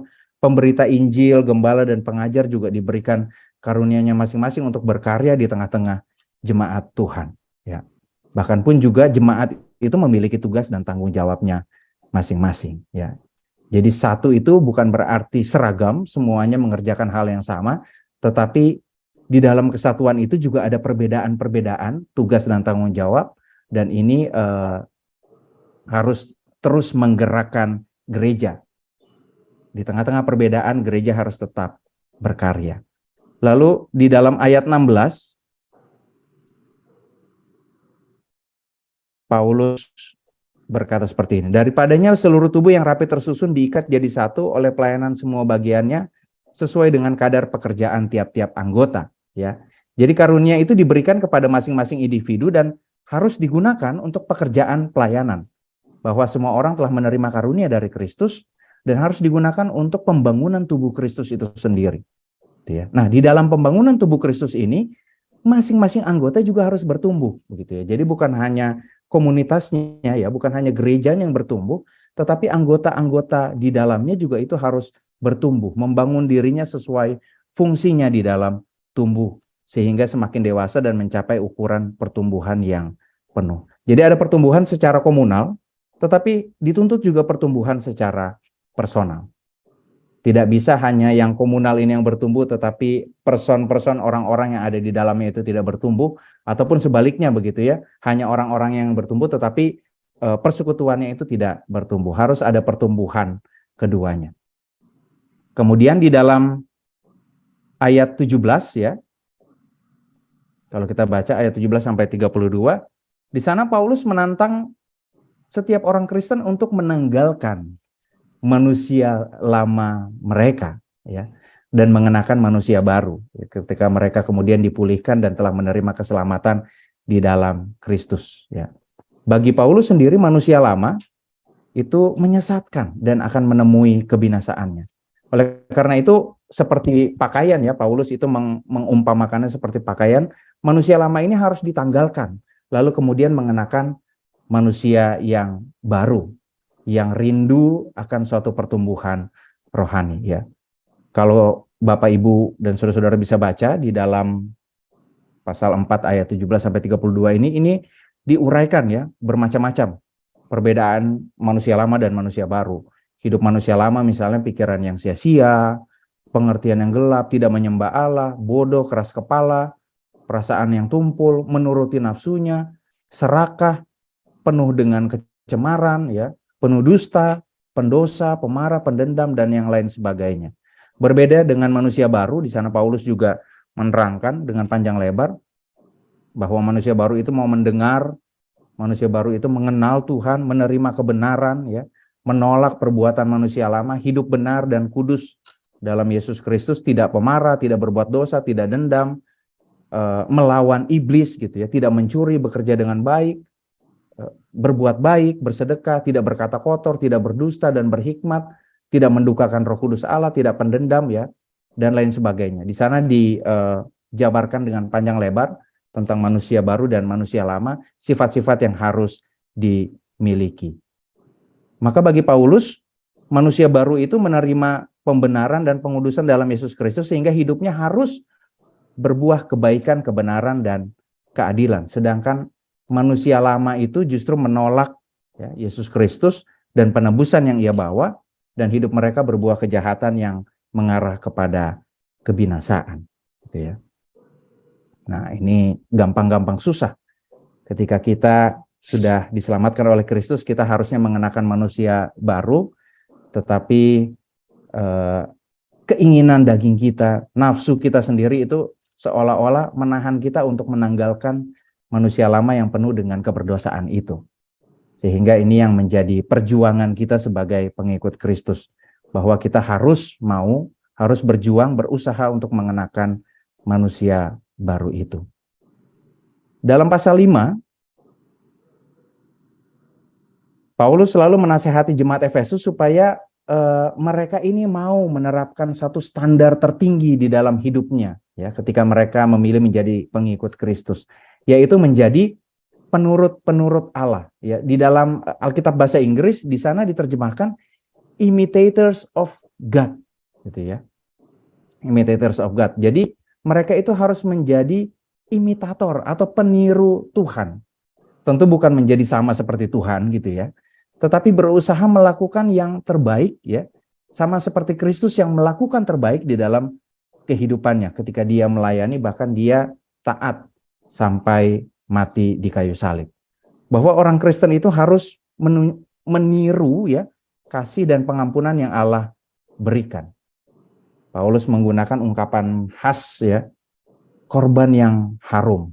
Jadi apa yang orang Kristen lakukan itu harus menjadi korban yang harum, yang berkenan bagi Allah. Ya. Jadi apa pengorbanan itu? Ya, pengorbanan dalam arti hidup yang taat penuh kepada Allah, hidup yang penuh kasih ya kepada Allah dan sesama. Dan ini yang dituntut oleh Allah kepada umatnya. Ya. Lalu kemudian di dalam pasal 5 ayat 8 sampai 14, Paulus kemudian mengidentifikasi kehidupan yang tidak mengenal Kristus itu sebagai kehidupan di dalam kegelapan, sedangkan kehidupan di dalam Kristus adalah kehidupan di dalam terang. Ya. Di sana Paulus menyatakan, memang dahulu kamu adalah kegelapan, tetapi sekarang kamu adalah terang di dalam Tuhan. Sebab itu hiduplah sebagai anak-anak terang, karena terang hanya berbuahkan kebaikan dan keadilan dan kebenaran. Ya, jadi terang itu menghasilkan buah yang baik, menghasilkan kebaikan, keadilan dan kebenaran. Kebaikan itu kemurahan hati, ya. Lalu keadilan itu berarti memberikan apa yang menjadi hak orang lain, bahkan pun juga mempersembahkan apa yang menjadi hak dari Allah sendiri. Lalu kemudian kebenaran, ini bukan cuma sekedar mengetahui hal-hal yang benar, bukan cuma tahu, tetapi kebenaran moral gitu ya. Jadi sudah tahu dan harus dilakukan. Bukan hanya sesuatu yang harus diketahui, tetapi juga harus dilakukan. Nah, ini yang dituntut oleh Paulus sebagai anak-anak terang, maka jemaat ya, pengikut Kristus itu harus hidup seperti ini. Lalu kemudian di dalam ayat 10 Paulus juga mengatakan, ujilah apa yang berkenan kepada Tuhan ya. Jadi terang itu memungkinkan kita untuk membedakan mana yang berkenan kepada Tuhan dan mana yang tidak. Jadi di dalam terang Kristus semua pikiran dan tindakan manusia itu harus diuji. Ya, saya membayangkan betapa sulitnya ya untuk melihat kalau kita berada di ruangan yang kurang cahaya gitu. Bahkan di ruangan yang cahayanya cukup, ketika melihat benda-benda tertentu yang biasanya yang kecil, itu juga rasanya masih kurang. Beberapa waktu yang lalu itu anak kami kena flu, jadi saya harus kasih, ini sebelum larangan BPOM ya, minum sirup, kira-kira 2 minggu lalu. Jadi harus setiap hari itu sehari 3 kali kasih obat flu-nya yang berbentuk sirup. Itu kan ada gelas takar, ada ukurannya 5 mili. Nah itu nggak bisa saya hanya dari jarak segini gitu terus langsung tuang, nggak bisa. Saya harus mengarahkannya ke terang dulu. Oh ini garisnya, lalu saya ingat ini garisnya gitu. Karena susah sekali untuk dilihat. Dan terang itu menolong kita untuk melihat hal-hal yang tidak jelas, hal-hal yang kurang baik gitu ya. Nah, terang juga menelanjangi perbuatan yang jahat. Jadi cara terbaik untuk membersihkan segala kejahatan adalah dengan terang gitu ya. Cara terbaik bagi kita untuk melihat segala keberdosaan kita adalah dengan berada di dalam terang. Kain hitam itu kan kalau ada di dalam ruangan yang kurang cahaya akan terlihat sangat gelap sekali ya. Tapi kalau dia dihadapkan langsung ke sinar matahari, maka akan kelihatan lubang-lubang kecil ya, antar benang itu yang ditembus oleh terangnya sinar matahari. Di dalam ayat 14 sampai 21, Paulus kembali memberikan ciri-ciri orang yang hidupnya bijak atau yang hidupnya berada dalam terang ya. Juga membandingkannya dengan mereka yang hidupnya bebal dan berada di dalam kegelapan. Bahwa orang yang bebal itu mereka hanya memabukkan dirinya dengan anggur ya. Paulus menggunakan istilah ini. Kalau di Indonesia mungkin bukan anggur ya, Pak Adi. Cap tikus ya, tuak, sopi, apalagi ciu ya, arak ya. Ya ini maksudnya apa? Jadi orang yang hidupnya berada dalam kegelapan, yang bebal itu dia membiarkan dirinya dikuasai oleh nafsunya sendiri. Sementara orang yang bijak itu akan hidup dipenuhi oleh roh ya. Nah, Paulus menyebutkan nih ciri-ciri orang yang dipenuhi roh. Yang ini mungkin bisa jadi menjadi ciri-ciri dari jemaat mula-mula ya. Pertama itu bermazmur dan bernyanyi ya. Jadi bisa dilihat bahwa jemaat mula-mula ini adalah gereja yang bernyanyi. Bahkan sampai dengan saat ini kita masih terus menjadi gereja yang bernyanyi. Jadi ayo bernyanyi gitu ya. Bukan nggak usah takut gitu. Wah ini nada saya nanti fals atau gimana. Yang penting hatinya ya. Bernyanyi dengan segenap hati. Kecuali kalau mau kompetisi, kecuali kalau nyanyi di paduan suara, ya oke, itu harus tepat nadanya. Tetapi kalau kita hanya bernyanyi sendiri gitu ya, atau mungkin di kebaktian minggu, bernyanyilah gitu. Jangan takut, wah nanti nadanya salah nih, malu saya gitu. Nggak usah takut. Lalu yang kedua, mengucap syukur ya. Setelah bernyanyi tadi yang pertama, yang kedua itu mengucap syukur senantiasa. Jadi jemaat mula-mula itu selalu hidup di dalam syukur. Apapun yang menimpa mereka, persoalan dan kesulitan yang mereka hadapi, mereka tetap mengucap syukur. Lalu yang ketiga, merendahkan diri seorang dengan yang lain. Ya.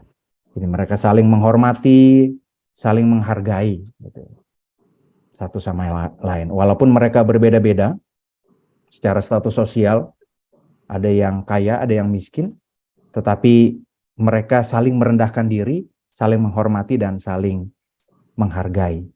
Nah, saling menghormati dan saling menghargai ini yang kemudian diuraikan lebih lanjut oleh Paulus ya, di dalam pasal 5 ayat 22 sampai 33 gitu. Yang pertama Paulus menguraikannya dalam konteks keluarga Kristen ya. Jadi Paulus hendak menekankan tentang ikatan kasih yang seharusnya dimiliki dalam keluarga Kristen, itu seperti hubungan kasih antara Kristus dengan jemaatnya ya.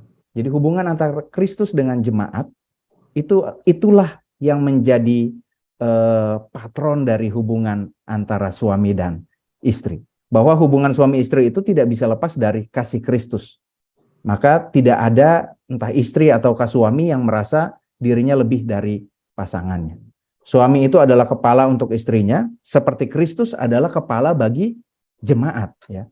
Maka istri itu harus tunduk kepada suami seperti kepada Tuhan. Jadi kasih istri kepada suaminya juga itu seperti jemaat yang hormat dan memuliakan Tuhan. Ya, kalau istri menghormati Tuhan, maka dia juga tahu bagaimana menunjukkan kasihnya kepada suaminya. Dan dengan penuh kerelaan, penuh ketulusan, dia akan menaruh hormat kepada suaminya. Lalu istri juga akan dikasihi oleh suaminya, seperti kasih Kristus kepada jemaatnya. Ya. Jadi Kristus yang begitu mengasihi jemaatnya, bahkan menyerahkan dirinya sampai mati di kayu salib. Nah, inilah yang harus diteladani oleh para suami. Bahwa para suami ini harus mengasihi istrinya bahkan dengan penuh pengorbanan. Ya. Di sana dikatakan sebagaimana suami mengasihi dirinya sendiri, demikianlah dia harus mengasihi istrinya. Gitu ya. Jadi ada timbal balik di sini. Karena kasih Yesus yang mempersatukan suami dan istri ya.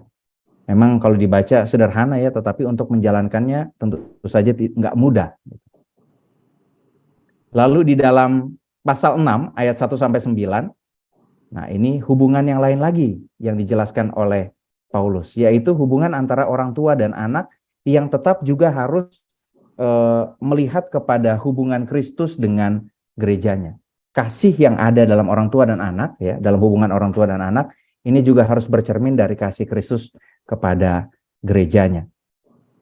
Ya, jadi Paulus di sana secara jelas mengutip 10 perintah Allah ya, salah satu 10 perintah Allah dalam Keluaran 20 yang disampaikan oleh Musa kepada Israel untuk menghormati orang tua. Tetapi menariknya di sini Paulus memberikan catatan. Ya, kalau di 10 perintah Allah itu tidak ada catatan bagi orang tuanya, nah di sini Paulus memberikan catatan supaya orang tua itu juga tidak membangkitkan amarah dalam hati anak-anak dan mendidik mereka sesuai dengan firman Tuhan. Ya, jadi di sini ada proses saling menghargai dan saling mengasihi di dalam hubungan ini. Orang tua anak menghormati orang tuanya, orang tua itu juga menghargai anak-anaknya. Jadi dari penjelasan Paulus ini menjadi jelas bahwa kan kalau hormatilah orang tuamu supaya lanjut umurmu di tanah yang diberikan Tuhan kepadamu. Ada janji berkat Tuhan di sana. Jadi jelas di sini bahwa seorang anak itu diberkati ya, bukan karena mereka selalu menghormati dalam arti kata selalu berkata iya atau selalu mengangguk ya setiap apa yang dikatakan oleh orang tuanya, tetapi nah ini yang menarik karena mereka menghidupi firman Tuhan yang diajarkan kepada mereka oleh orang tua mereka ya. Jadi Paulus berusaha membuat hubungan ini menjadi hubungan yang sepadan begitu ya. Bahwa anak itu diberkati bukan karena mereka menghormati orang tuanya saja, tetapi ketika mereka melakukan firman Tuhan yang harus diajarkan oleh orang tua kepada anak-anak mereka.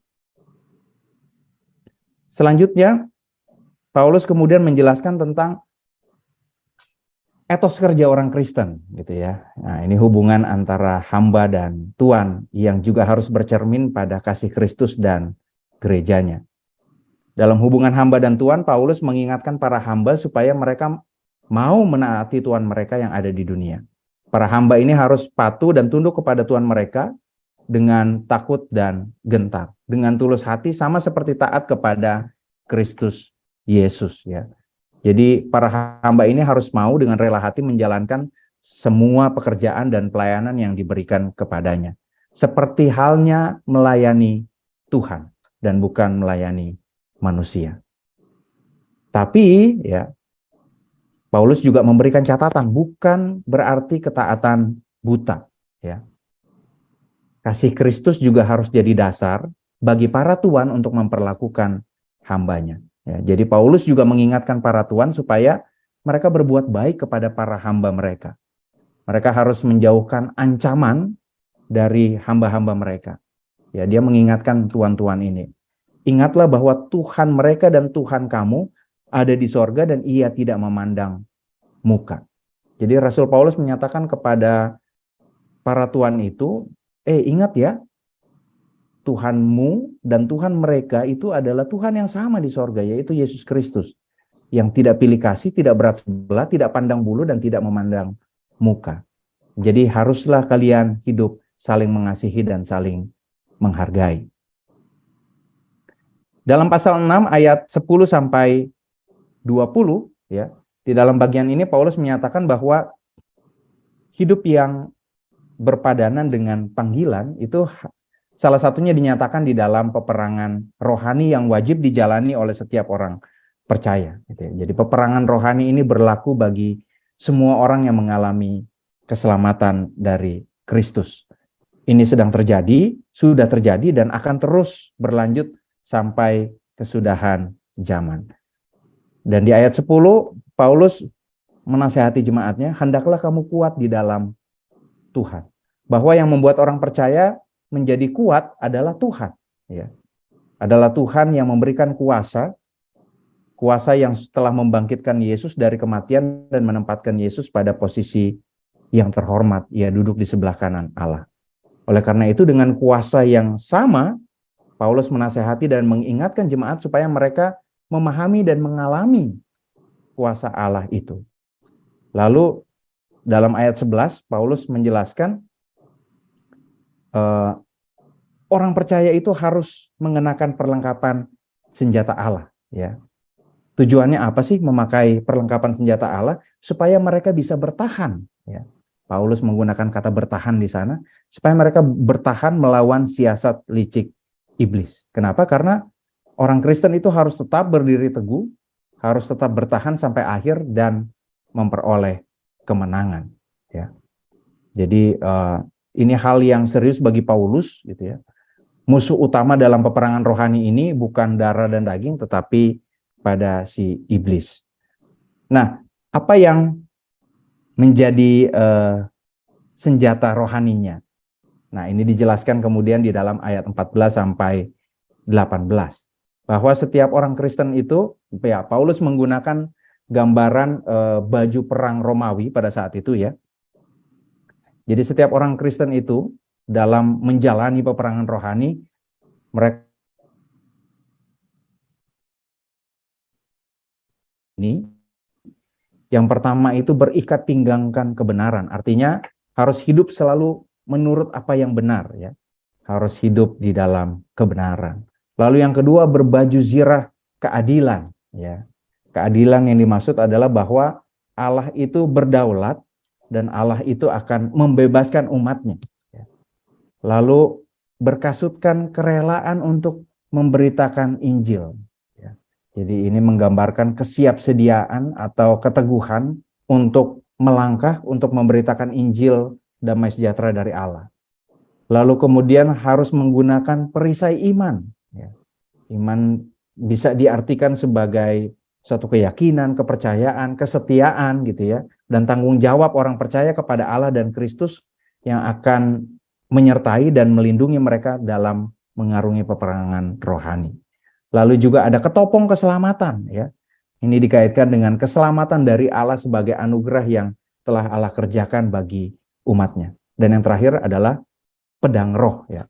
Pedang roh ini diidentifikasi dengan firman Allah, ya, dengan Injil, bahwa setiap orang percaya itu harus memperlengkapi dirinya dengan firman Allah. Lalu Paulus juga menekankan berdoalah setiap waktu dan berjaga-jaga dengan ketekunan dan permohonan. Ya, ini juga tidak luput Paulus nasihatkan kepada jemaat, berdoalah setiap waktu di dalam roh. Ya, ini bukan berarti merujuk pada berdoa yang menggunakan bahasa roh, ya, bukan, tetapi tindakan berdoa yang selalu konsisten, ya, dan senantiasa memohon kepada Allah sesuai dengan pimpinan dan pertolongan Roh Kudus, ya. Lalu Paulus juga menggunakan kata berjaga-jagalah, gitu ya. Artinya nggak putus-putus dalam berdoa, tidak putus-putus dalam waspada, tidak pernah menyerah dan berhenti di dalam berdoa. Ya. Dan di bagian terakhir Paulus menutupnya dengan salam, seperti tulisan-tulisan Paulus yang lain, ya, selalu ditutup dengan salam oleh Paulus. Ya, demikian Bapak Ibu yang bisa kita lihat dan refleksikan bersama dari pasal 4 sampai pasal 6 ini, bahwa di 3 pasal ini Paulus itu menulis tentang nasihat-nasihat praktis, begitu ya. Jadi orang yang sudah diselamatkan itu harus bagaimana hidupnya. Hidupnya itu harus berpadanan dengan keselamatan yang telah diberikan oleh Kristus Yesus. Ya, dan macam-macam sekali, gitu ya. Paulus itu mulai dari tadi kalau kita baca di dalam pasal 4, dia menulis tentang karunia yang berbeda-beda, ya, walaupun berbeda-beda tetapi tetap ada kesatuan, lalu manusia baru yang menanggalkan manusia yang lama, lalu juga harus hidup di dalam terang, lalu juga jemaat akan mengalami peperangan rohani dan memperlengkapi diri dengan perlengkapan perang rohani itu.